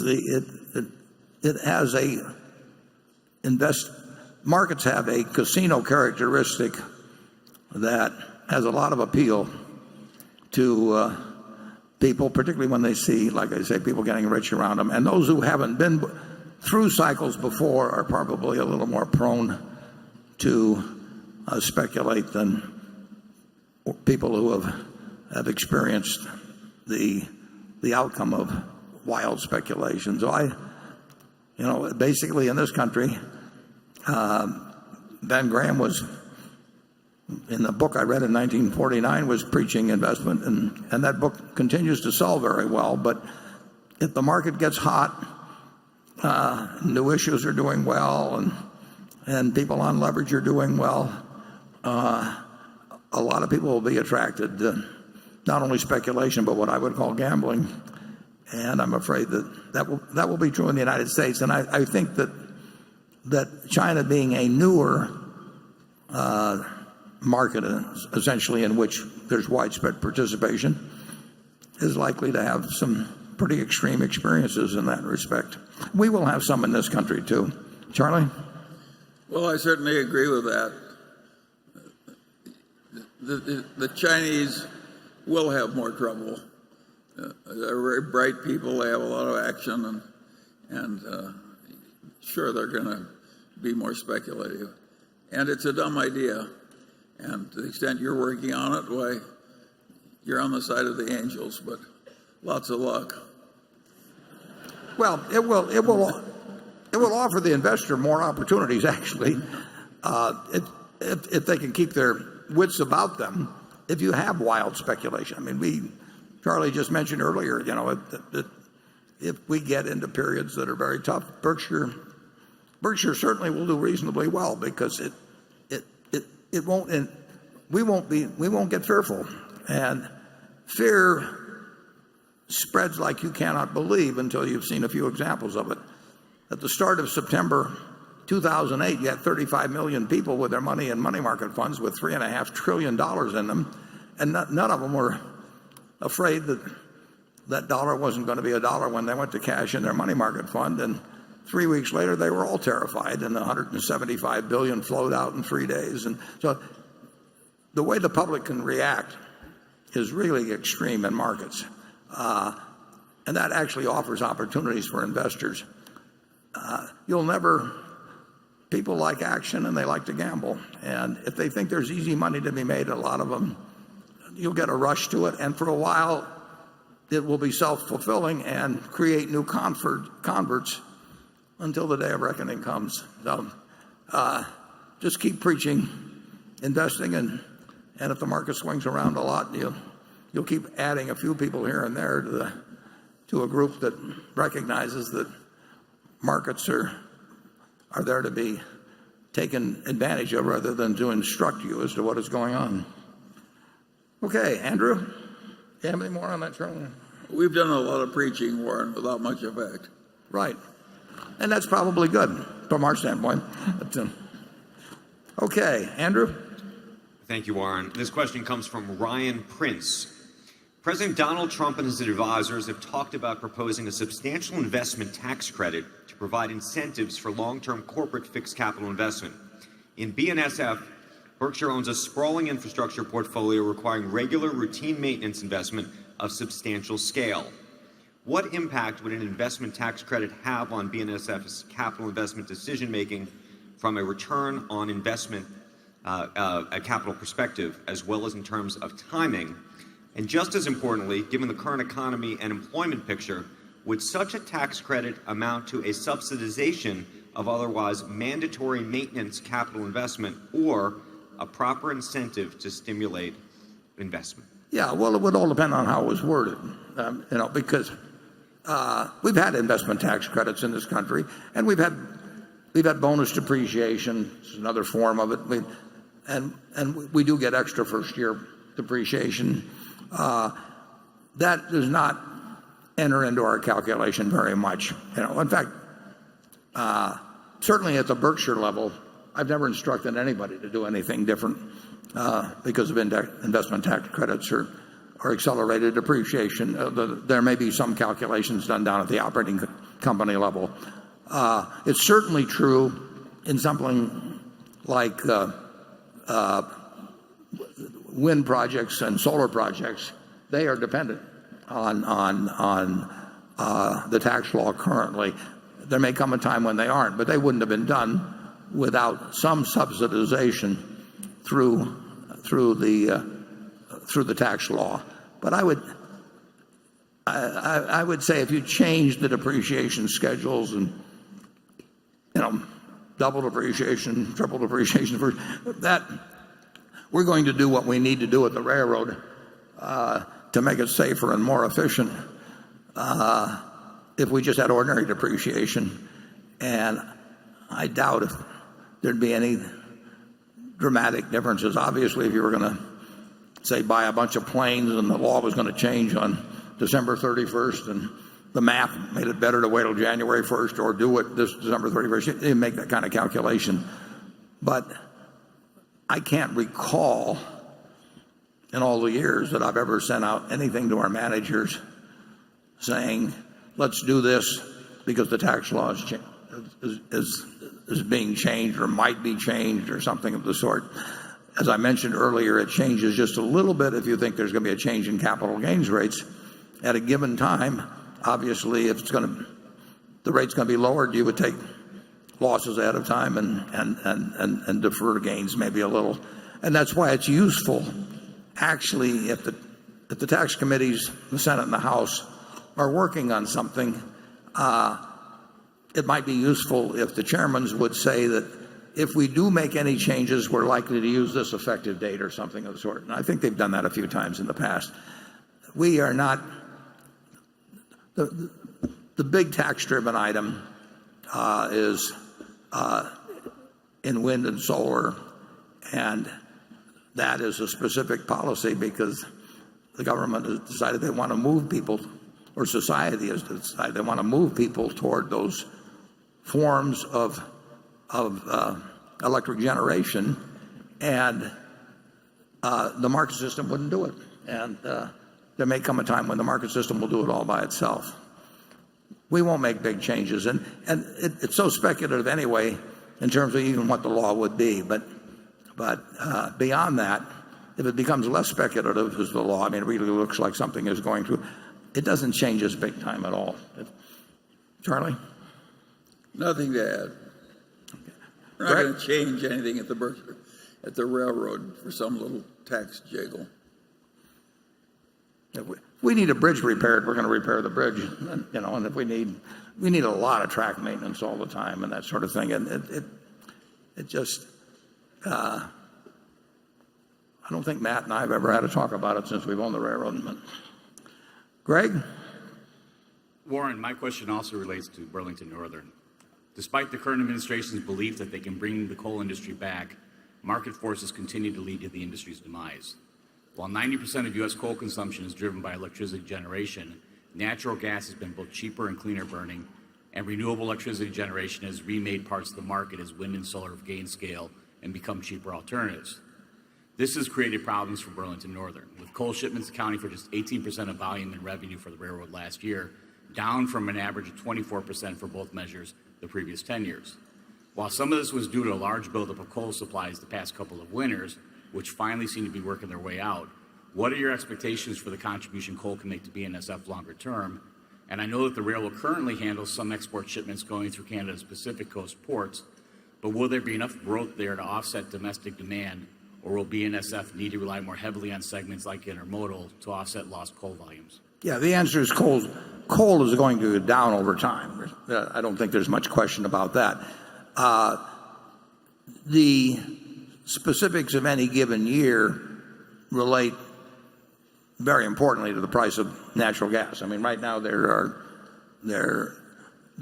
demand is somewhat up, fair amount up from last year because natural gas is at $3.15 or $3.20, and the utilities can produce electricity in many cases quite a bit cheaper with coal than with natural gas. Whereas with the $2, it would be natural gas. But over time, coal is, in my mind, is essentially certain to decline as a percentage of the revenue of the railroad. The speed at which it does, you don't create generation plants overnight, and so you can't predict the rate. And if natural gas is cheap enough, it's going to be you'll see a big conversion back to natural gas. So coal is going to go down as a percentage of revenues significantly. Certainly over 10 years it'll be quite significant, and who knows exactly year by year. We are looking for other sources of growth than coal. If you're tied to coal, you've got problems. Charlie? Well, if you go out over the extremely long term, I think that all the hydrocarbons will be used, including all the coal. So I think that in the end, these hydrocarbons are a huge resource for humanity, and I don't think we've got any good substitute. And I've never minded saving them for the next generation. I don't like using them up very fast. So I'm off on a little road on my own on this one. And people think that all this hydrocarbons are going to be stranded and the whole world's going to change. I think we're going to use every drop of the hydrocarbons sooner or later. We'll use them as chemical feedstocks. I regard all these things as very hard to predict, and I'm not at all sure that I would eventually expect natural gas to be pretty short in supply. A change in storage would make a big difference. We will produce within a few years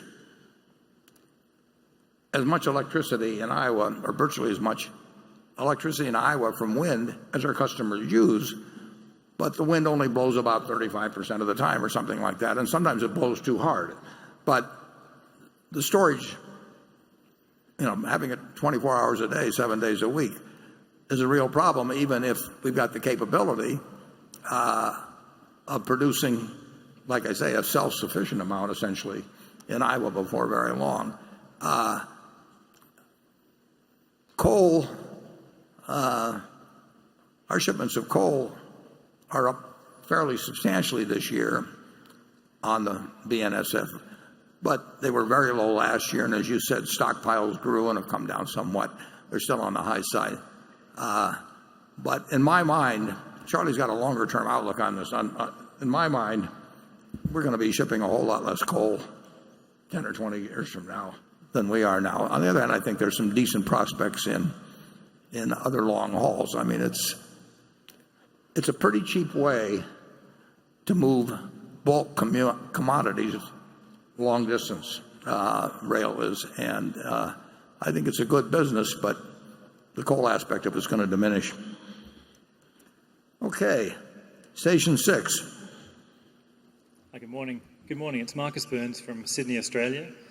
My question, Mr. Buffett, is you used to buy capital light, cash generative businesses that now buy lower growth, capital consumptive businesses. I realise Berkshire generates a lot of cash flow, but would shareholders have been better off if you had continued to invest in capital light companies? Well, we'd love to find them. I mean, there's no question that buying a high return on assets,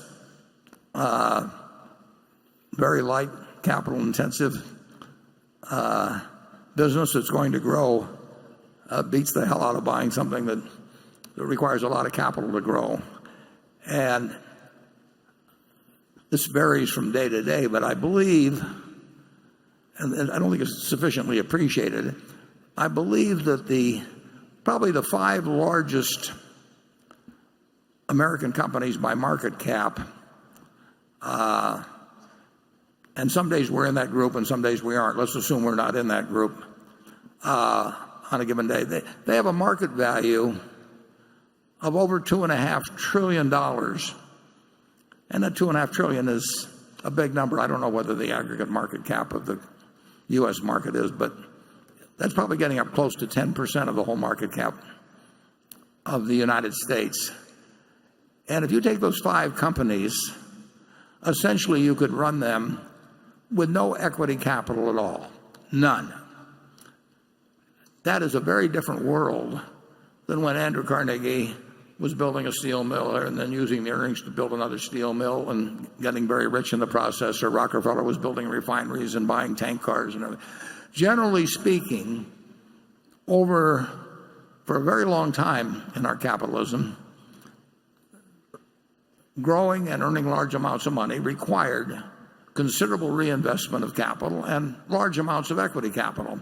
The railroads being a good example. That world has really changed, and I don't think people quite appreciate the difference. You literally don't need any money to run the 5 companies that are worth collectively more than $2.5 trillion and who have outpaced any number of those names that were familiar if you looked at the Fortune 500 list 30 or 40 years ago, whether it was Exxon or General Motors or you name it. So we would love, there's no question that a business that doesn't take any capital and grows and has, almost infinite returns on required equity capital is the ideal business. And we own a couple of businesses, a few businesses that earn extraordinary returns on capital, but they don't grow. We still love them, but if they were in fields that would grow, believe me, we would, they would be number 1 on our list. We aren't seeing those that we can buy and that we understand well. But you are absolutely right that's a far, far, far better way of laying out money than what we're able to do when buying capital-intensive businesses. Charlie? Yeah, the chemical companies of America at one time were wonderful investments. Dow and DuPont sold at 20 sometimes earnings, and they kept building more and more complicated plants and hiring more PhD chemists, and it looked like they owned the world. Now most chemical products are sort of commoditized, and it's a tough business being a big chemical producer. And in comes all these other people like Apple and Google, and they're just on top of the world. I think the questioner's basically right that the world has changed a lot, and that the people who have made the right decisions in getting into these new businesses that are so different from the old ones have done very well. Yeah, Andrew Mellon would be absolutely baffled by looking at the high cap companies now. The idea that you could create hundreds of billions of value essentially without assets, without tangible assets. Fast, yeah. But that is the world. I mean, when Google can sell you something that where GEICO was paying $11 or something every time somebody clicks something, that is a lot different than spending years finding the right site and developing, iron mines to supply the steel plants and, railroads to haul the iron to where the steel is produced and distribution points and all that sort of thing. Our world was built, and when we first looked at it, our capitalist system basically was built on tangible assets and reinvestment and all that sort of thing, and a lot of innovation and invention to go with it. But this is so much better, if you happen to be good at it, to essentially be able to build hundreds of billions of market value without really needing any capital. That is a different world than existed in the past, and I think it's a world that's likely to continue. I mean, the trend is. I don't think the trend in that direction is over by a long shot. A lot of the people who are chasing that sort of thing very hard now in the venture capital field are losing a lot of money. It's a wonderful field, but not everybody's going to win big in it. A few are going to win big in it. Okay, Carol? This question is from a shareholder in California, in the Silicon Valley area, who didn't want his name mentioned because he said he wasn't looking for publicity, but whose picture makes him appear to be a millennial. Every Berkshire shareholder knows about the stock market value of Berkshire. But my question is about the value of Berkshire to the world.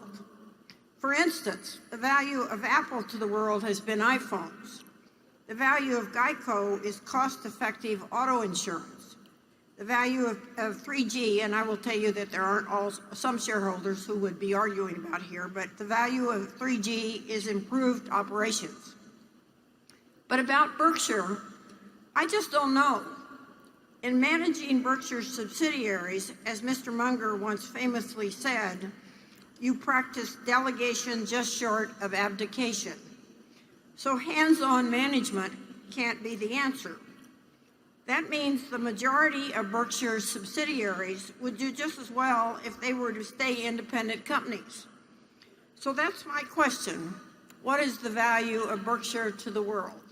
Yeah, well, I would say the question about, I'm with him to the point where he says that, which he accurately describes as delegation to the point of abdication, but I would argue that abdication actually, in many cases, will enable those businesses to be run better than they would if they were part of the S&P 500 and the target perhaps of activists or somebody that wants to get some kind of a jiggle in the short term. So I think that our abdication actually has some very positive value on the companies, but that you'd have to look at it company by company. That we've got probably 50 managers in attendance here, and naturally they're not going to say anything publicly on television or anything where they knock us or anything, but get them off in a private corner and just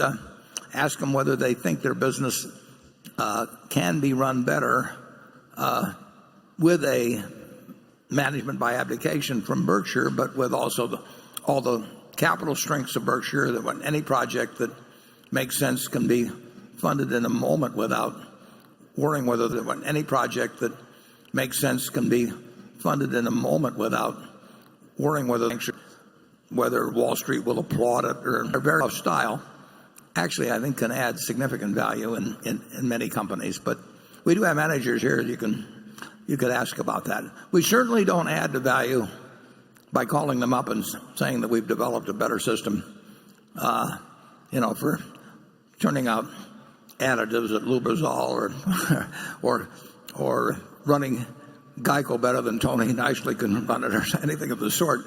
But we do we have a very objective view about capital allocation. We can free manage I would say that we might very well free up 20%, at least 20% of the time of a CEO in the normal public, who would otherwise have a public company, just in terms of meeting with analysts and the calls and dealing with banks and all kinds of things that essentially we relieve them of. That they can spend all of their time figuring out the best way to run their business. So I think we bring something to the party, even if we're just sitting there with our feet up on the desk. Charlie? Yeah, we're trying to be a good example for the world. I don't think we'd be having these big shareholder meetings if there weren't a little bit of teaching ethos in Berkshire. And I've watched it closely for a long time. I'd argue that that's what we're trying to do, is set a proper example. Stay sane, be honest. Yeah. So I'm proud of Berkshire, and I don't worry too much if we sell Coca-Cola. I would say, GEICO is an extraordinarily well-run company, and it would be extraordinarily well-run if it were public. But it has gone from 2.5% of the auto insurance market to 12%. And part of the reason, the small part, the real key is GEICO and Tony Nicely, but part of the reason is that when at least two of our competitors, big competitors, said that they would not meet their profit objectives if they didn't lighten up their interest in new business 8 or 10 months ago, I think our business decision to step on the gas is a better business decision, but I think that GEICO as a public company would have more trouble making that decision than they do when they're part of GEICO, because we are thinking about nothing but where GEICO is going to be in 5 or 10 years.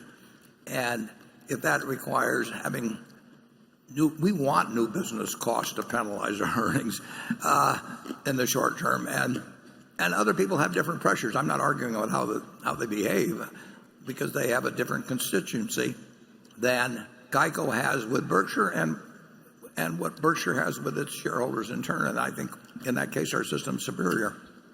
But it's not because we work harder. Charlie and I don't do hardly anything. Jonathan?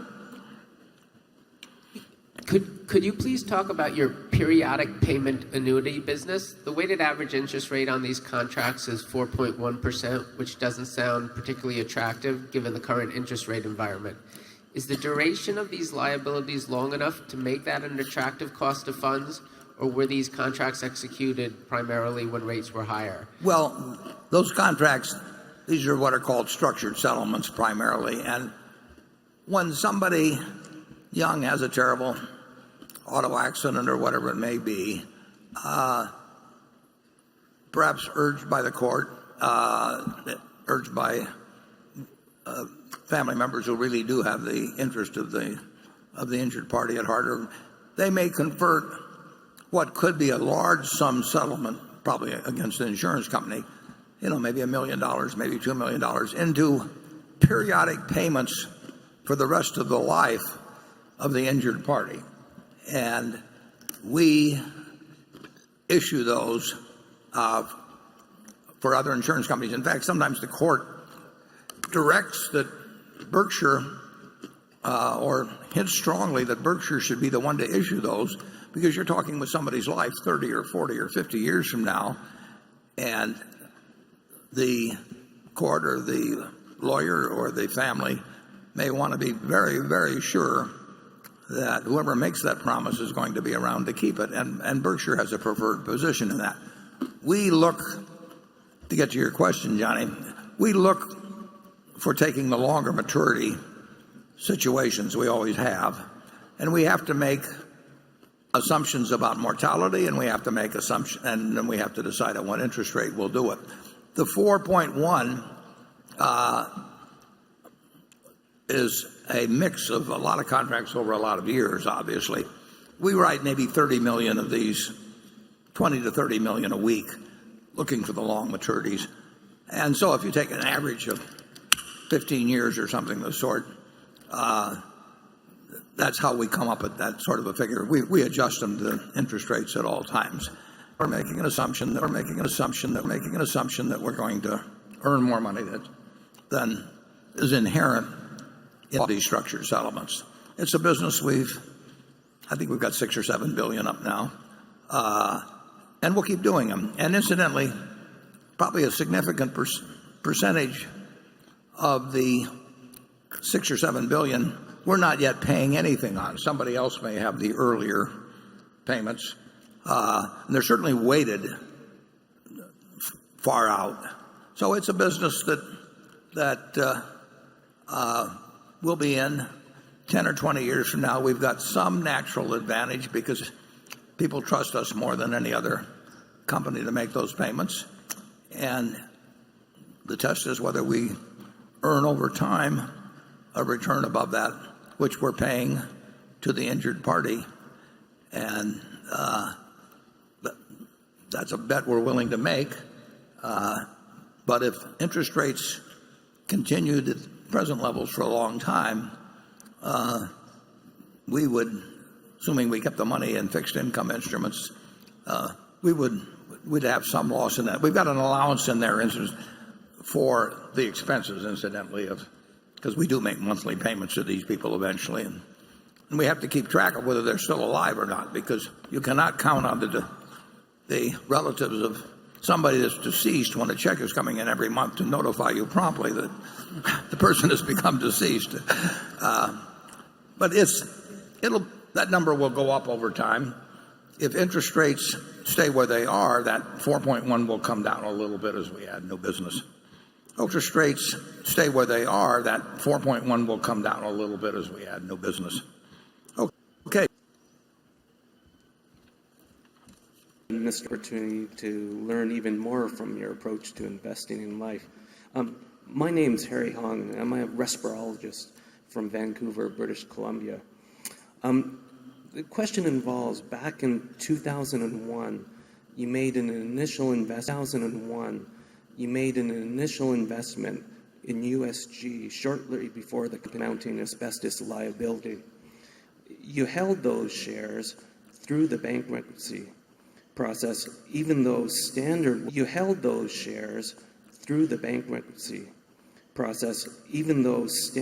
worthless. It says that the equity in Chapter 11 is usually worthless. Can you equity was a safe? Remember all the details then. It was very cheap. Very cheap. Yeah, but I would say this.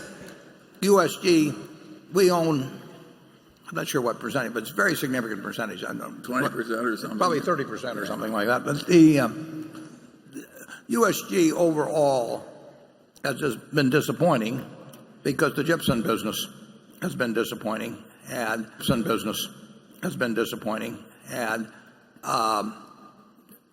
think just going back and then subsequently because they just had too much debt. So it has not been much debt. So it has not been a brilliant investment. Now, if gypsum price they were years in the past, it would have worked out a lot better. But it hasn't been terrible. No, it hasn't been terrible. But gypsum has taken a real dive several times, and there has been too much gypsum capacity. And then when it comes back, the managements have been, not necessarily at USG, but including USG perhaps, they've gotten more optimistic about future demand than they should have. And they like, going back historically away, they like to build new plants. And it's a business where the supply has been potential supply has been significantly greater than demand in a lot of years. I mean, you've seen housing starts since 2008 and 9 not come back anywhere near as much as people anticipated. So gypsum prices have moved up, but not dramatically. So I just put that one down as not one of our great ideas. Not one of my great ideas. Charlie wasn't involved in that. It's no disaster, though. No, it isn't.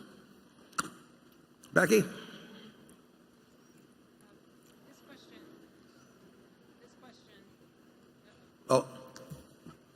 Hello? Oh, there we go. Okay. This question comes from Axel Meyerseek in Germany, who writes, if Ajit Jain were to retire or, God forbid, be promoted, what would be the impact on the insurance operations, both with regards to underwriting profit as well as the development of flow? Well, nobody could possibly replace Ajit. I mean, you can't come close. But we have a terrific operation in insurance. We really do. Outside of Ajit, and it's terrific squared with Ajit. There are things only he can do. But there are a lot of things that are institutionalized, a lot of things in our insurance business where we've got extraordinarily able management too. So Ajit, for example, bought a company that nobody here has heard of probably called Guard Insurance a few years ago, based in workers' comp primarily. It's based improbably in Wilkes-Barre, Pennsylvania, and it's expanding like crazy in Wilkes-Barre.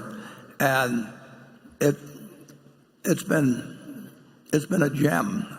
And Ajit oversees it, but we've got a terrific person running it. And we bought Medical Protective some years ago. Tim Kennedy runs that.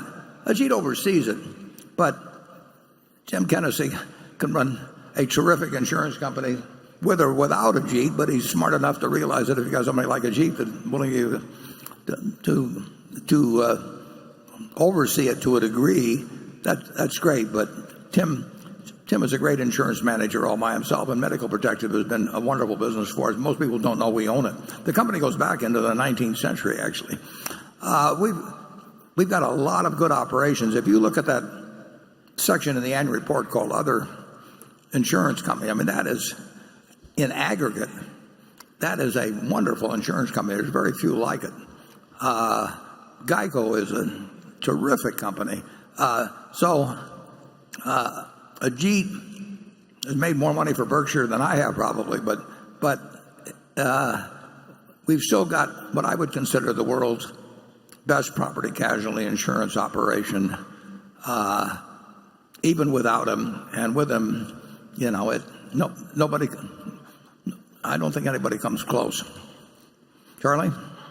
Well, a few years ago, California made a little change in its workers' compensation law. And Ajit saw instantly that it would cause the underwriting results to change drastically. And he went from a tiny percent of the market, like 10% of the market, which is big, and he just grasped a couple of $1 billion at least out of the air, like was snapping his fingers. And when it got tough, he pulled back. We don't have a lot of people like Ajit. It's hard to just snap your fingers and grab a couple of $1 billion out of the air.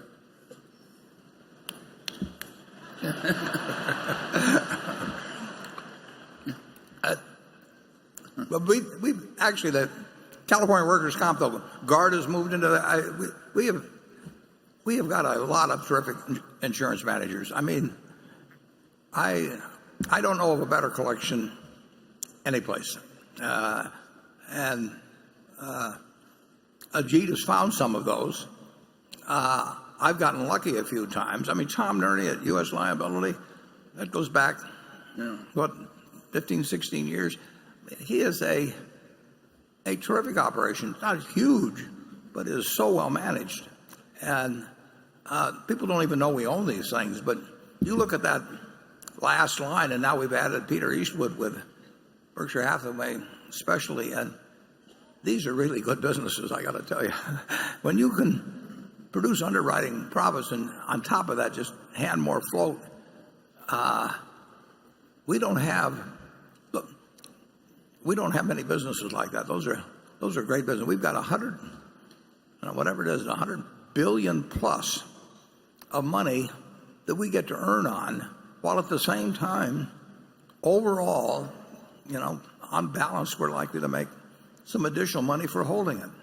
If you can get somebody to hand you $104 billion and pay you to hold it while you get to invest and get the proceeds, it's a good business. Now, most people don't do well at it. And, the problem is that what I just described tempts lots of people to get into it, and recently people have got into it really just for the investment management. It's a way to earn money. We don't do that, but it can be done for small companies with investment managers. So there's a lot of competition in it, but we have some fundamental advantages. Plus, we have managers. So there's a lot of competition in it, but we have some fundamental advantages. Plus, we have absolutely terrific managers to those advantages, and we're going to make the most of it. I've just been handed something Kraft Heinz came out with. They just came out with it commercially a few days ago, maybe a few weeks ago. At the directors' meeting, they had this. I had 3 of these. I'm sure that there's a member or two of the audience that may not approve of it, but they. I got to tell you, folks, it's good. It's a cheesecake arrangement with topping and Philadelphia cream cheese special on. So you create your own cheesecake. And I thought that I can eat it while Charlie's talking, and you'll be able to get it at the halftime. It's selling very well, and I think, just so you don't feel too guilty, I think it's 170 calories for this cherry one. Like I say, I had 3 of these. I don't mind having 500 or 600 calories for dessert. I'll let somebody else eat the broccoli, and I'll have the dessert. So we'll be eating this, but you too, at halftime. I think they brought 8,000 or 9,000 of these. I'll be disappointed if we don't run out. Actually, I'll be disappointed in you, not them. Okay. Jay? This question is on the topic of succession planning. Warren, there seems to be fewer mentions by name of top-performing Berkshire managers in this year's annual letter. Does this mean you're changing your message regarding the succession plan for Berkshire's next CEO? Well, the answer. Does this mean you're changing your message regarding the succession plan for Berkshire's next CEO? Well, the answer, and I did, and sent it to Carol, and she tells me go back to work. I don't actually think that much about how many personally get named. I would say this, and this is absolutely true. We have never had more good managers. Now it's because we got more good companies, but we have never had more good managers than we have now. So but it has nothing to do with succession. Charlie? Well, I certainly agree with that. We don't seem to have a whole lot of 20-year-olds.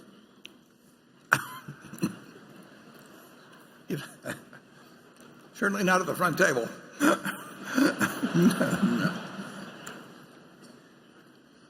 Now we've got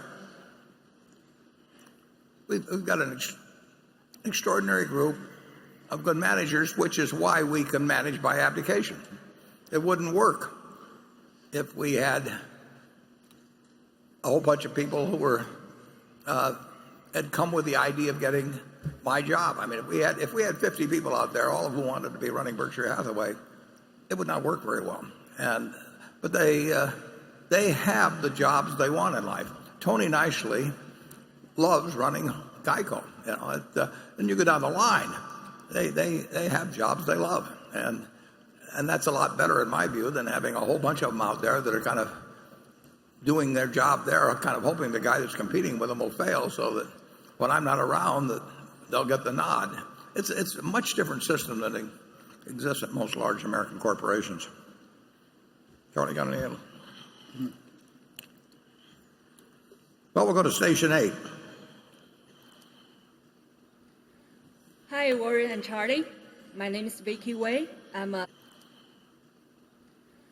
Hi, Warren and Charlie. My name is Vicky Wei. I'm a student from the meeting. I'm really excited about it. Thanks for having us here. Thanks for coming.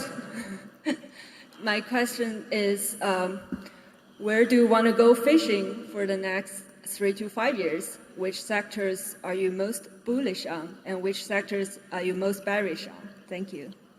Yeah, Charlie and I do not really discuss sectors much, nor do we let the macro environment or thoughts about it enter into our decision. We're really opportunistic. And we obviously are looking at all kinds of businesses all the time. I mean, it's a hobby with us almost, probably more with me than Charlie. But we're hoping we get a call, and we've got a bunch of filters, and I would say this is true of both of us. We probably know in the first 5 minutes or less whether something is likely to or has a reasonable chance of happening. And it's just going to go through there, and it's going to, the first question is can we really ever know enough about this to come to a decision? And that knocks out a whole bunch of things, and there's a few, and then if it makes it through there, there's a pretty good reasonable chance we may do something. But it's not sector specific. We do love the companies, obviously, with the moats. We may do something, but it's not sector specific. We do love the companies, obviously, with the moats. Consumer perhaps predicted further out, but I would say it's getting harder for us anyway, to anticipate consumer behavior than we might have thought 20 or 30 years ago. I think that's just a tougher game now. But we'll measure it, and we'll look at it in terms of returns on present capital, returns on prospective capital. A lot of people give you some signals as to what kind of people they are, even in talking in the first 5 minutes, and whether you're likely to actually have a satisfactory arrangement with them over time. So a lot of things go on fast, but we know the kind of sectors we kind of like to, or the type of business we kind of like to end up in, but we don't really say we're going to go after companies in this field or that field or another field. Charlie, you want to? Yeah, some of our subsidiaries do little bolt-on acquisitions that make sense, and that's going on all the time. And of course we like it.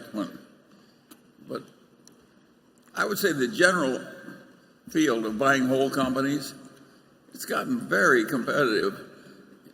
There's a huge industry of doing these leveraged buyouts. That's what I still call them.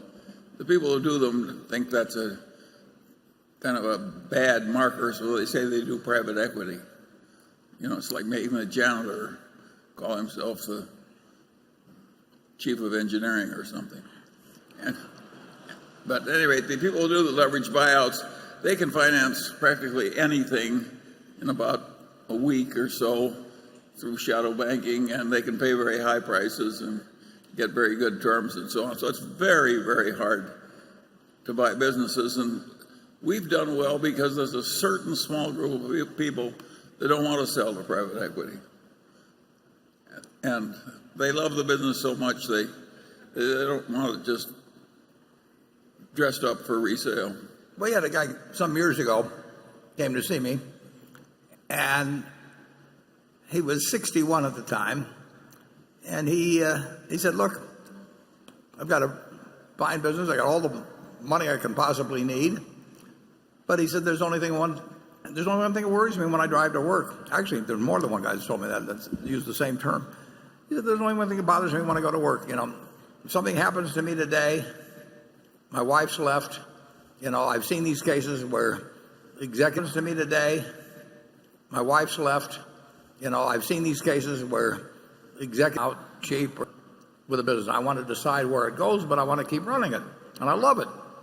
And he said, "I thought about selling it to a competitor, but if I sell it to a competitor, their CFO is going to become the CFO of the new company, and they're, on down the line. Their CFO is going to become the CFO of the new company, and they're, on down the line, and all these, and some of them will lose their job." He said, "I don't want to do that." And he says, "I can sell it to a leveraged buyout firm who would prefer to call themselves private equity, but they're going to leverage it to the hilt, and they're going to resell it, and they're going to dress it up some, but in the end, it's not going to be in the same place. I don't know where it's going to go." He said, "I don't want to do that." So he said, "It isn't because you're so special."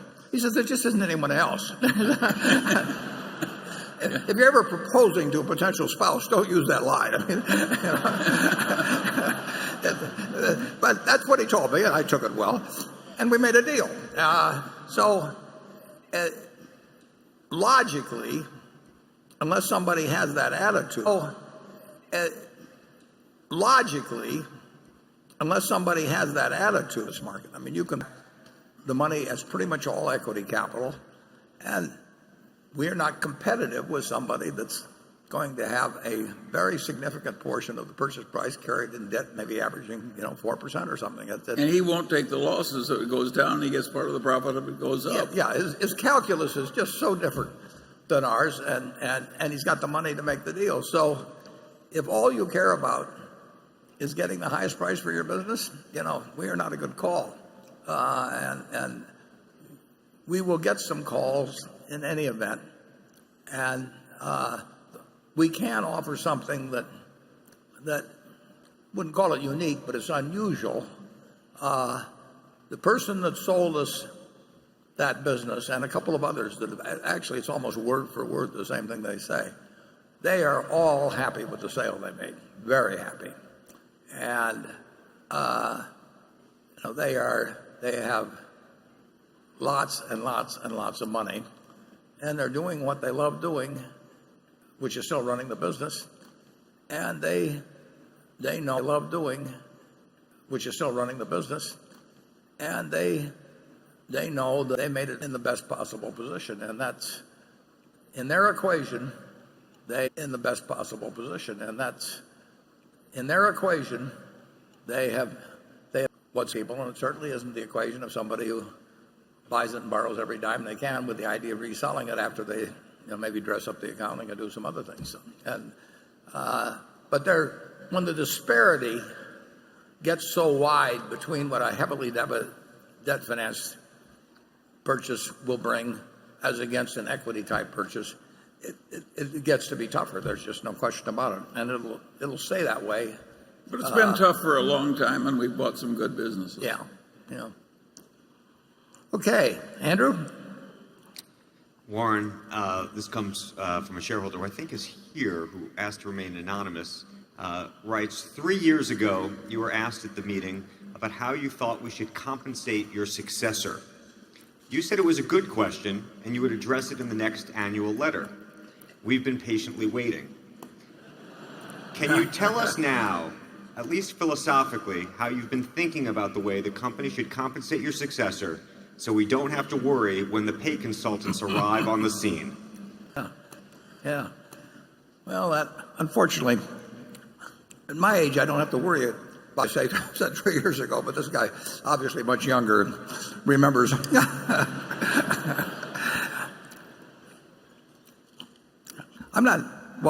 I'll accept his word that I said that. There's a couple possibilities, actually. And I don't want to get into details on them, but you may have, and I actually would hope that we would have somebody, that's already very rich, which they should be, been working a long time, and have got that kind of ability, that's very rich, and really is not motivated by whether they have 10 times as much money as they and the families can need, or 100 times as much. And they might even wish to perhaps set an example by engaging for something far lower than actually what you could say their true market value is. And that could or could not happen. I think it'd be terrific if it did, but I can't blame anybody for wanting their market value. And then if they didn't elect to go in that direction, I would say that you would probably pay them a very modest amount and then have an option which increased in value or increased in striking price annually. Nobody does this hardly. The Graham Holdings has done it. The Washington Post Company did a little bit, but would increase because, assuming that there were substantial retained earnings every year, because why should somebody retain a bunch of earnings and then claim they'd actually improve the value simply because they withheld the money from shareholders? So it's very easy to design that, and in private companies, people do design it that way. They just don't want to do it in public companies because they get more money the other way. But they might have a very design it that way. They just don't want to do it in public companies because they get more money the other way. But they might have a very where the shareholders after retirement, so that they really got the result over time that the majority of the stockholders would be able to get and not be able to pick their spots as to when they exercised and sold a lot of stock. It's not hard to design, and it really depends who you're dealing with in terms of actually how much they care about money and having money beyond what they can possibly use. And most people do have an interest in that, and I don't blame them. But beyond what they can possibly use. And most people do have an interest in that, and I don't blame them. But what do you? Well, one thing I think is that to me it's I hardly can find the words to express my contempt. I will say this: if the board hires a compensation consultant after I go, I will come back. Mad. So I think there's a lot of mumbo jumbo in this field, and I don't see it going away. Oh, it isn't going to go away. Yeah. No, it's going to get worse. I mean, if you look at, the way compensation gets handled, everybody looks at everybody else's compensation gets handled. Everybody looks at everybody else's proxy statement and says we can't possibly hire a consultants department.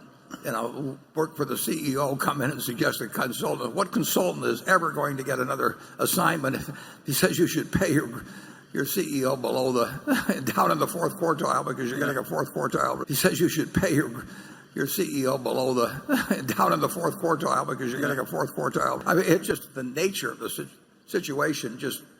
It produces a result that is not consistent with how representatives of the owners should behave. It's even worse than that.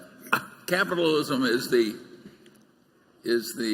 golden goose that we all live on, and if people generally get so they have contempt for it because they don't like the pay arrangements in the system, and that's like killing the golden goose. So I think the existing system has a lot wrong with it. I think there is something coming in pretty soon. I may be wrong about this, where companies are going to have to put in their proxy statement the CEO's pay to the average pay or something like that. That isn't going to change anything. I mean, it won't change a thing. It won't change a thing, and it'll cost us. And by the way, it won't get any headlines either. It'll be tucked away. It'll cost us a lot of money with 300. It won't get any headlines either. It'll be tucked away. It'll cost us a lot of money with 300-year-old or so we can use estimates or something of the sort. But to get the median income or whatever, however the rules may read, and that's what consultants are for, Warren. Yeah, it's it is human nature that produces this. I write in this letter to the managers every 2 years. I said the only excuse I won't take on something is that everybody else is doing it. But of course, everybody else is exactly the rationale for why people did not want to count the cost of stock options as a cost. I mean, it was ridiculous. All these CEOs went to Washington. They got the Senate, I think, to vote 88. It was ridiculous. All these CEOs went to Washington. They got the Senate, I think, to vote 88. Later, it became so obvious that they finally put it in, so it was a cost. It reminded me of Galileo or something. I mean, all these guys. Worse. It was way worse. The Pope behaved better to Galileo than he was. Well, anyway, I would hope, like I say, somebody, whoever, and it doesn't even have to be, I'm not talking about the current successor or anybody else. I mean, these successors down the line are probably going to have gotten very, very wealthy by the time they're running Berkshire, and the line are probably going to have gotten very, very wealthy by the time they're running Berkshire, and at some point, and there is a chance as a different sort of model, but I don't have any problem if a system is devised that recognizes retained earnings. I've never heard anybody talk about it. At the 20 boards I've been on, or if you talk about it, at the 20 boards I've been on, or if you, and we kept retaining earnings in the business, you say this is idiocy. But of course, that's the way all the option systems are designed, and it's better to be for the CEO and for the consultants. And of course, usually if there's some correlation between what CEOs are paid and what boards are paid. If CEOs were getting paid at the rate that they got paid 50 years ago, adapted to present dollars, director pay would be lower. So it's got all these built-in things that, to some extent, sort of kindle the. No Berkshire director is in it for the money. Well, they are. They own a lot of stock, and they bought it in the market just like this. Yeah. No, shareholder did. It's a very old-fashioned system. I looked at one company the other day, and 7 of the directors had never bought a share of stock with their own money. Now they've been given stock, but not one of the. I mean, I didn't say not one. 7 of the directors, their own money. Now they've been given stock, but not one of the. I mean, I didn't say not one. 7 of the directors. There they are. Who should be CEO and how they should be paid and all that sort of thing. But they've never felt like shelling out a dollar themselves. Now they've been given a lot of stock. It's we're dealing with human nature here, folks, and that what you want is to have a system that works well in spite of how human nature is going to drive it. And we've done to have a system that works well in spite of how human nature is going to drive it. And we've done businesses well in this country in that respect. I mean, American businesses overall has done very, very well is exactly what you want to teach your kids. Okay, Greg? Warren, between 2010 and 2015, intermodal rail traffic enjoyed double-digit rates of revenue growth as shorter-haul freight converted from truck to rail. During the past year or so, though, cheaper diesel prices and more readily available truckload capacity have made trucking more competitive, leading to a decline in intermodal rail traffic. While carload growth is expected to be solid longer, that we expect you expect the widening of the Panama Canal, which was completed last year, to have on the West Coast port shipments that BNSF has traditionally carried through to exchange points for the eastern U.S. railroads, as shippers elect to have goods unloaded at ports in the Gulf of Mexico or up the eastern seaboard. And while a loss of volumes is never a good thing, could there be a small trade-off here as the bottleneck in Chicago, where most east-west cargo is handed off, eases a bit over time as some of the current traffic gets rerouted?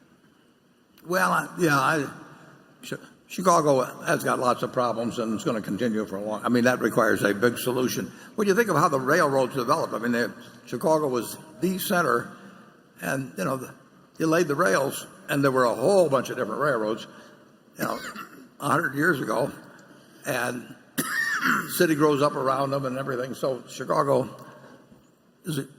can be a huge problem. But getting to intermodal, I think intermodal will do very well. But you are correct that car loadings actually hit a peak in 2006. So here we are 11 years later. And the investment of the 5 big Class 1 railroads, 4 of the biggest. 5 big Class 1 railroads, 4 of the biggest. Investment beyond depreciation, it's tens and tens of billions of dollars. And coal will continue to decrease. It's a good business, and it has big advantages over truck in many respects. Truck gets much more of a free truck in many respects.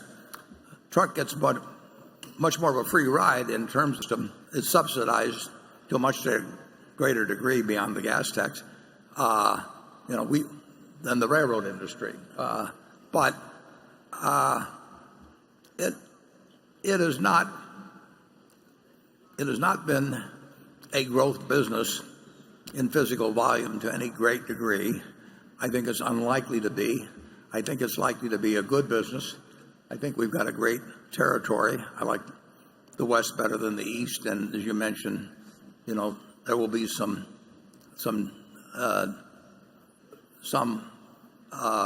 intermodal traffic that gets diverted to eastern ports, perhaps, or so on. Overall, we've got a terrific system in that respect, and we will do well. It would be more fun if we had something where you could expect aggregate car loadings to increase 2 or 3 or 4% a year, but I don't think that's going to happen. I do think our fundamental position is terrific. However, I think we'll earn decent returns on capital, but I think that's the limit of it. Charlie? Nothing to add. Okay, station 9. I'm from Shankar Anand from Gurnee, Illinois. Thank you for doing everything you do for us. I have a question. The two of you have largely avoided capital allocation mistakes by bouncing ideas off of one another. Will this continue long into Berkshire's future? And I'm interested in both at headquarters and at subsidiaries.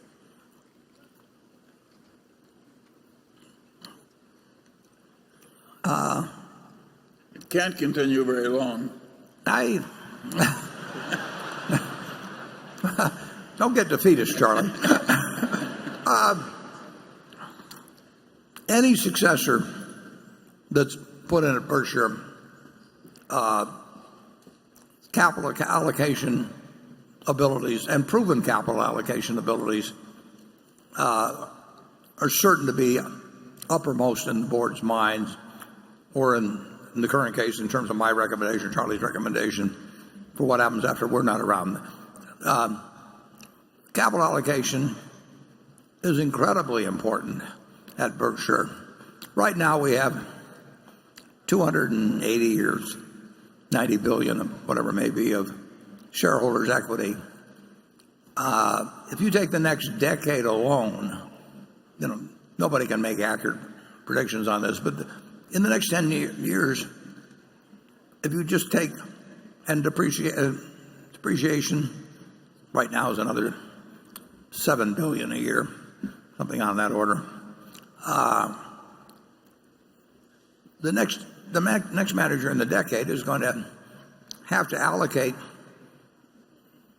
maybe $400 billion or something like that, maybe more, and it's more than already has been put in. So 10 years from now, Berkshire will be an aggregation of businesses where more money has been put in that decade than everything that took place ahead of time. So you need a very sensible capital allocator in the job of being CEO of Berkshire, and we will have one. It would be a terrible mistake to have someone in this job where really capital allocation might even be their main talent. It probably should be very close to their main talent.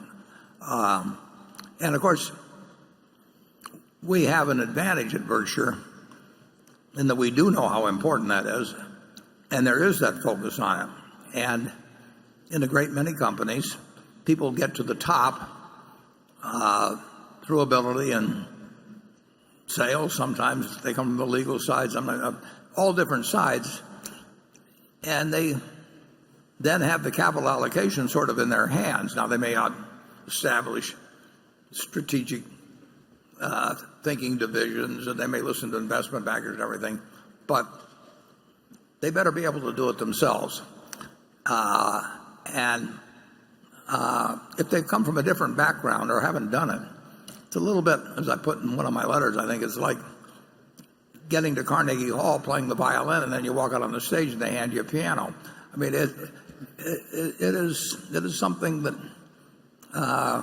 Berkshire would not do well if somebody was put in who had a lot of skills in other areas, but really did not have an ability of capital allocation. I've talked about it as being something I call a money mind. I mean, people can have 120 IQs or 140 IQs or whatever it may be, very similar scoring abilities in terms of intelligence tests, and some of them have minds that are good at one type of thing and some of them another. I've known very bright people that do not have money minds, and they can make very unintelligent decisions. They can do all kinds of other things that most mortals can't do, but it just isn't the way their wiring works. And I've known other people that really would not do that brilliantly. They do fine, but on an SAT test or something like that.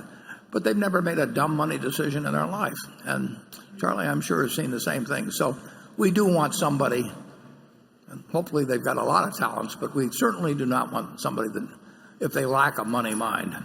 Charlie? Well, there's also the option of buying in stock, which, so it isn't like it's some hopeless problem. One way or another, something intelligent will be done. And a money mind will recognize when it makes sense to buy in stock and doesn't. And in fact, it's a pretty good test for some people in terms of managements, how they think about something like buying in stock. Because it's not a very complicated equation if you sort of think straight about that sort of a subject. But some people think that way and some don't, and they're probably miles better at something else. But they say some very silly things when you get to something that seems so clear as whether, say, buying in stock makes sense. Anything further, Charlie? No. Okay, Carol. This question comes from Steve Haberstroh of Connecticut. Warren, you've made it very clear in your annual letter that you think the hedge fund compensation scheme of 2 and 20 generally does not work well for the fund's investors. And in the past, you have questioned whether investors should pay, quote, financial helpers, unquote, as much as they can. But financial helpers can create tremendous value for as much as they can. But financial helpers can create tremendous value for take Charlie, for instance. In nearly every time how valuable Charlie's advice and counsel has been, every annual letter and on the movie this morning, you describe how valuable Charlie's advice and counsel has been. And in fact, would you be willing to pay the industry standard, quote, financial helper fee of 1% on assets to Charlie? Or would you perhaps even consider 2 and 20 for him? What is your judgment about this matter? Yeah. Well, I've said in the annual report that I've known maybe a dozen people in my life. And I said there are undoubtedly hundreds or maybe thousands out there, but I've said that I've known personally a dozen where I would have predicted or did predict in a fair number of those 12 cases, I did predict that the person involved would do better than average in investing over a long period of time. And obviously, Charlie is one of those people. So would I pay him? Sure. But would I take financial advisors as a group and pay them 1% with the idea that they would deliver results to me that were better than the S&P 500 by 1%, and thereby leave me breaking even against what I could have done on my own? There's very few. So it's just not a good question to ask whether, I pay Charlie 1%. That's like asking, whether I'd have paid Babe Ruth, 100,000 or whatever it was to come over from the Red Sox to the Yankees. I mean, sure I would have, but there weren't very many people I would have paid 100,000 to in 1919 or whatever it was to come over to the Yankees. So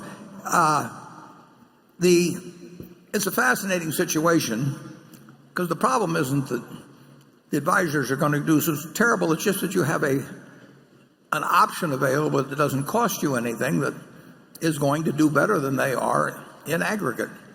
And it's an interesting question. I mean, if you hire an obstetrician, assuming you need one, they're going to do a better job of delivering the baby than, if the spouse comes in to do it, or if they just pick somebody up off the street. And if you go to a dentist, if you hire a plumber, in all the professions, there is value added by the professionals as a group compared to doing it yourself or just randomly picking laymen. In the investment world, it isn't true. I mean, the active group, the people that are professionals in aggregate, cannot do better than the aggregate of the people who just sit tight. And if you say, well, in the active group, there's some person that's terrific, I will agree with you. But the passive people can't all pick that person, and they don't know how to identify them. So it's even worse than that. The expert who's really good, when he gets more and more money in, he suffers just terrible performance problems. Yeah. And so you'll find the person who has a long career at 2 and 20, and if you analyze it, net all the people have lost money because some of the early people have had a good record, but more money come in later and they lose it. So the investing world is it's a morass of wrong incentives, crazy reporting, and I'd say a fair amount of delusion. Yeah, if you ask me whether those 12 people in the S&P working with $100 billion, I would answer that probably none of them would. I mean, that would not be their perspective performance. But when I was talking of them, or referencing them, and when they actually worked in practice, they dealt generally with pretty moderate. And when they actually worked in practice, they dealt generally with pretty moderate sums. Their relative advantage diminished. I mean, it's so obvious from history. The example I used in the report, I mean, the guy who made the bet with me, and incidentally, all kinds of people didn't make the bet with me because they knew better than to make the bet with me. There were hundreds, at least a couple hundred underlying hedge funds. These guys were incented to do well. The fund-to-fund manager was incented to pick the best ones they could pick. The guy who made the bet with me was incented to pick the best fund-to-funds. And tons of money, and just with those 5 funds, a lot of money went to pay managers for what was subnormal performance over a long period of time. And it can't be anything but that. And it's an interesting profession when you have tens of thousands or hundreds of thousands of people who are compensated based on selling something that in aggregate can't be true. So who are compensated based on selling something that in aggregate can't be true. So salespeople will tend to attract. It's such a big game. People will make huge sums of money, far beyond what they're going to make in medicine or you name it. I mean, repairing the country's infrastructure. I mean, the big money, huge money, is in selling people the idea that you can do something magical for them. And if you even have $1 billion fund, and get 2% of it for terrible performance, that's $20 million. In any other field, it would just blow your mind. But people get so used to it, in the field of investment, that it just sort of passes along. And $10 billion, I mean, $200 million fees. We've got 2 guys in the office, that are managing $11 billion. Well, no, they're not. I'm sorry. They're managing $20 billion. Between the two of them, $21 billion maybe. We pay them $1 million a year, plus the amount by which they beat the S&P. They have to actually do something to get contingent compensation, which is much more reasonable than 20%. But how many hedge fund managers in the last 40 years have said, I only want to get paid if I do something for you? Unless I actually deliver something beyond what you can get yourself, I don't want to get paid. It just doesn't happen. And it gets back to that line that I've used. But when I asked the guy, how can you, in good conscience, charge 2 and 20? And he said, because I can't get 3 and 30. Any more, Charlie, or are we used? Any more, Charlie, or are we used up our? I think. Precision Castparts represents the second largest acquisition Berkshire has ever made. There wasn't much qualitative or quantitative information about it in the 2016 annual. Would you be willing to update us here with how it is doing currently, what excites you about its prospects, and what worries you most about it? I'm also curious if there were any meaningful purchase price adjustments beyond intangible amortization that negatively impacted Precision's earnings in 2016, as was the case with Van Tuyl in 2015? And finally, are there any opportunities in sight for bolt-on acquisitions? Yeah, we've actually made acquisitions, and we'll make more that fit there because we've got an extraordinary manager, and we've got a terrific position in the aircraft field. So there will be the chance for sensible acquisitions, and we've already made two anyway, and we will make more over time.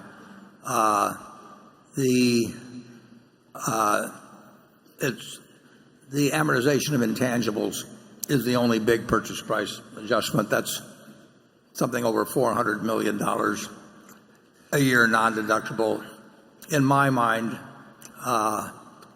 that's 400 and some million of earnings. I do not regard the economic goodwill of Precision Castparts being diminished at that rate annually. That is and I've explained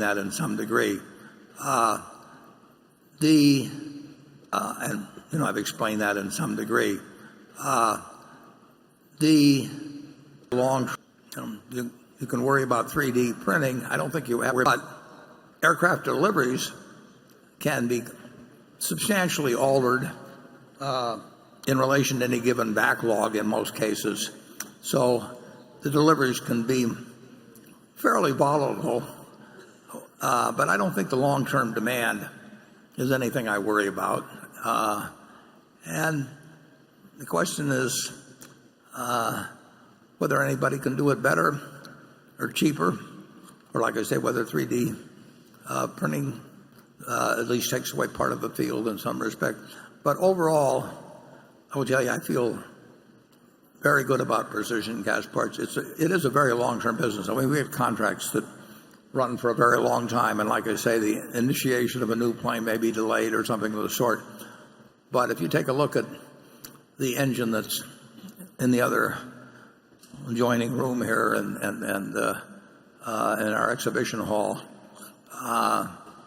you would, if you were putting that engine together with a 20 or 25-year life or whatever it may have, carrying hundreds of people, you would care very much about your supplier, and you'd care not only in the quality, which would be absolute, you'd care not only in the quality, which would be absolute, of the work being done, but you also, if you were an engine manufacturer, you would care very much about the reliability of delivery on something, because you do not want a plane that, or an engine, is 99% complete while somebody is dealing with the problem of faulty parts or anything else that would delay delivery. So the reliability is incredibly important. I don't think anybody has a reputation better than Mark Donegan and the company for delivery. So I love the fact we bought Precision Castparts. Charlie? Yeah, well, what's interesting about it, too, is that it's a very good business purchased at a fair price but this is no screaming bargain like the old days. No. For quality businesses, you pay up now a lot more than we used to. Yeah, that's absolutely true, and you don't get a bargain price. The 400 plus million, incidentally, goes on for quite a while too, and we'll explain it in the report, just as we'll explain that the depreciation charge at a railroad would not be adequate. I mean, it's the way accounting works, and railroad would not be adequate. I mean, it's the way accounting works, and the first of next year, accounting is going to become nightmares because they're going to have us mark our equities to market, just like we were a Wall Street trading firm or something. And those changes in the value of Coca-Cola or American Express or anything are going to run through the income account every quarter. In fact, they run through it every day in this series, so that it really will get confusing. Now, it's our job to explain things so that you aren't confused, so that it really will get confusing. Now, it's our job to explain things so that you aren't confused. Port gap earnings become even more meaningless looking only at the bottom line than they are now. And that was not necessarily a good idea. No, I think it's a terrible idea, but we'll deal with it.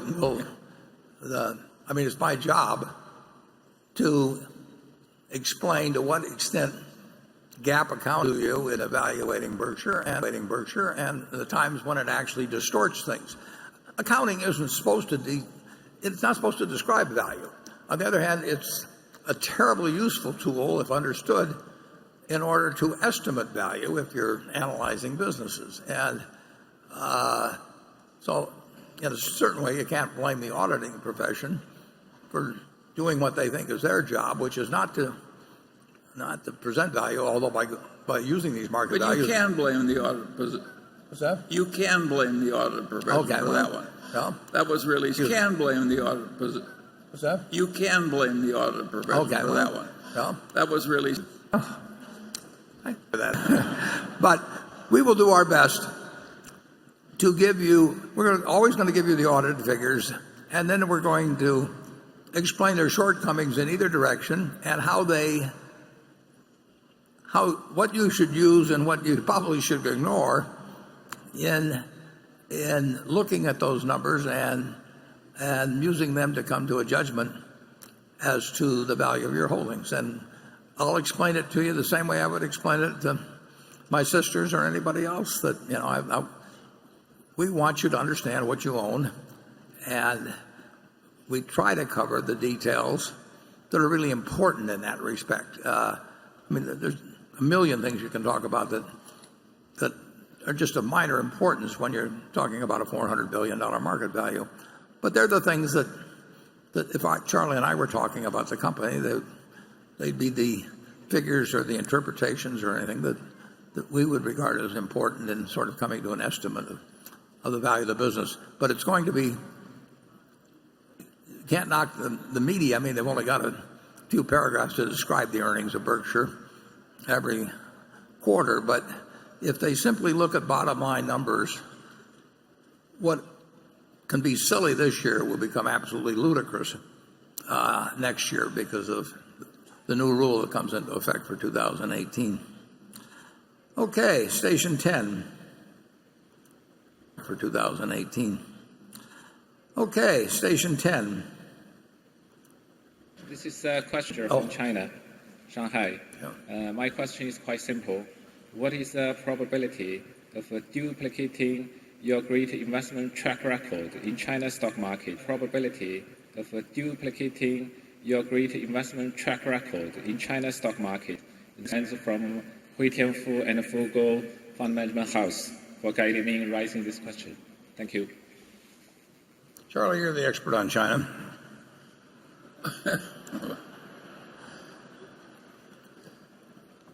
It's like determining the order of presidency between a louse and a flea. Yeah. I do think that the Chinese stock market is cheaper than the American market. And I do think China has a bright future. And I also think that there'll be growing pains, of course. But we have this opportunistic way of going through life. We don't have any particular rules about which market we're in or anything like that. Well, Charlie's delivered a headline anyway now. Munger predicts China market will outperform U.S. So, and I've just been informed it's 12:15, so I apologize if you're hungry for holding you over for 15 minutes. So we'll reconvene around 1:15, and I'll see you then. Thanks.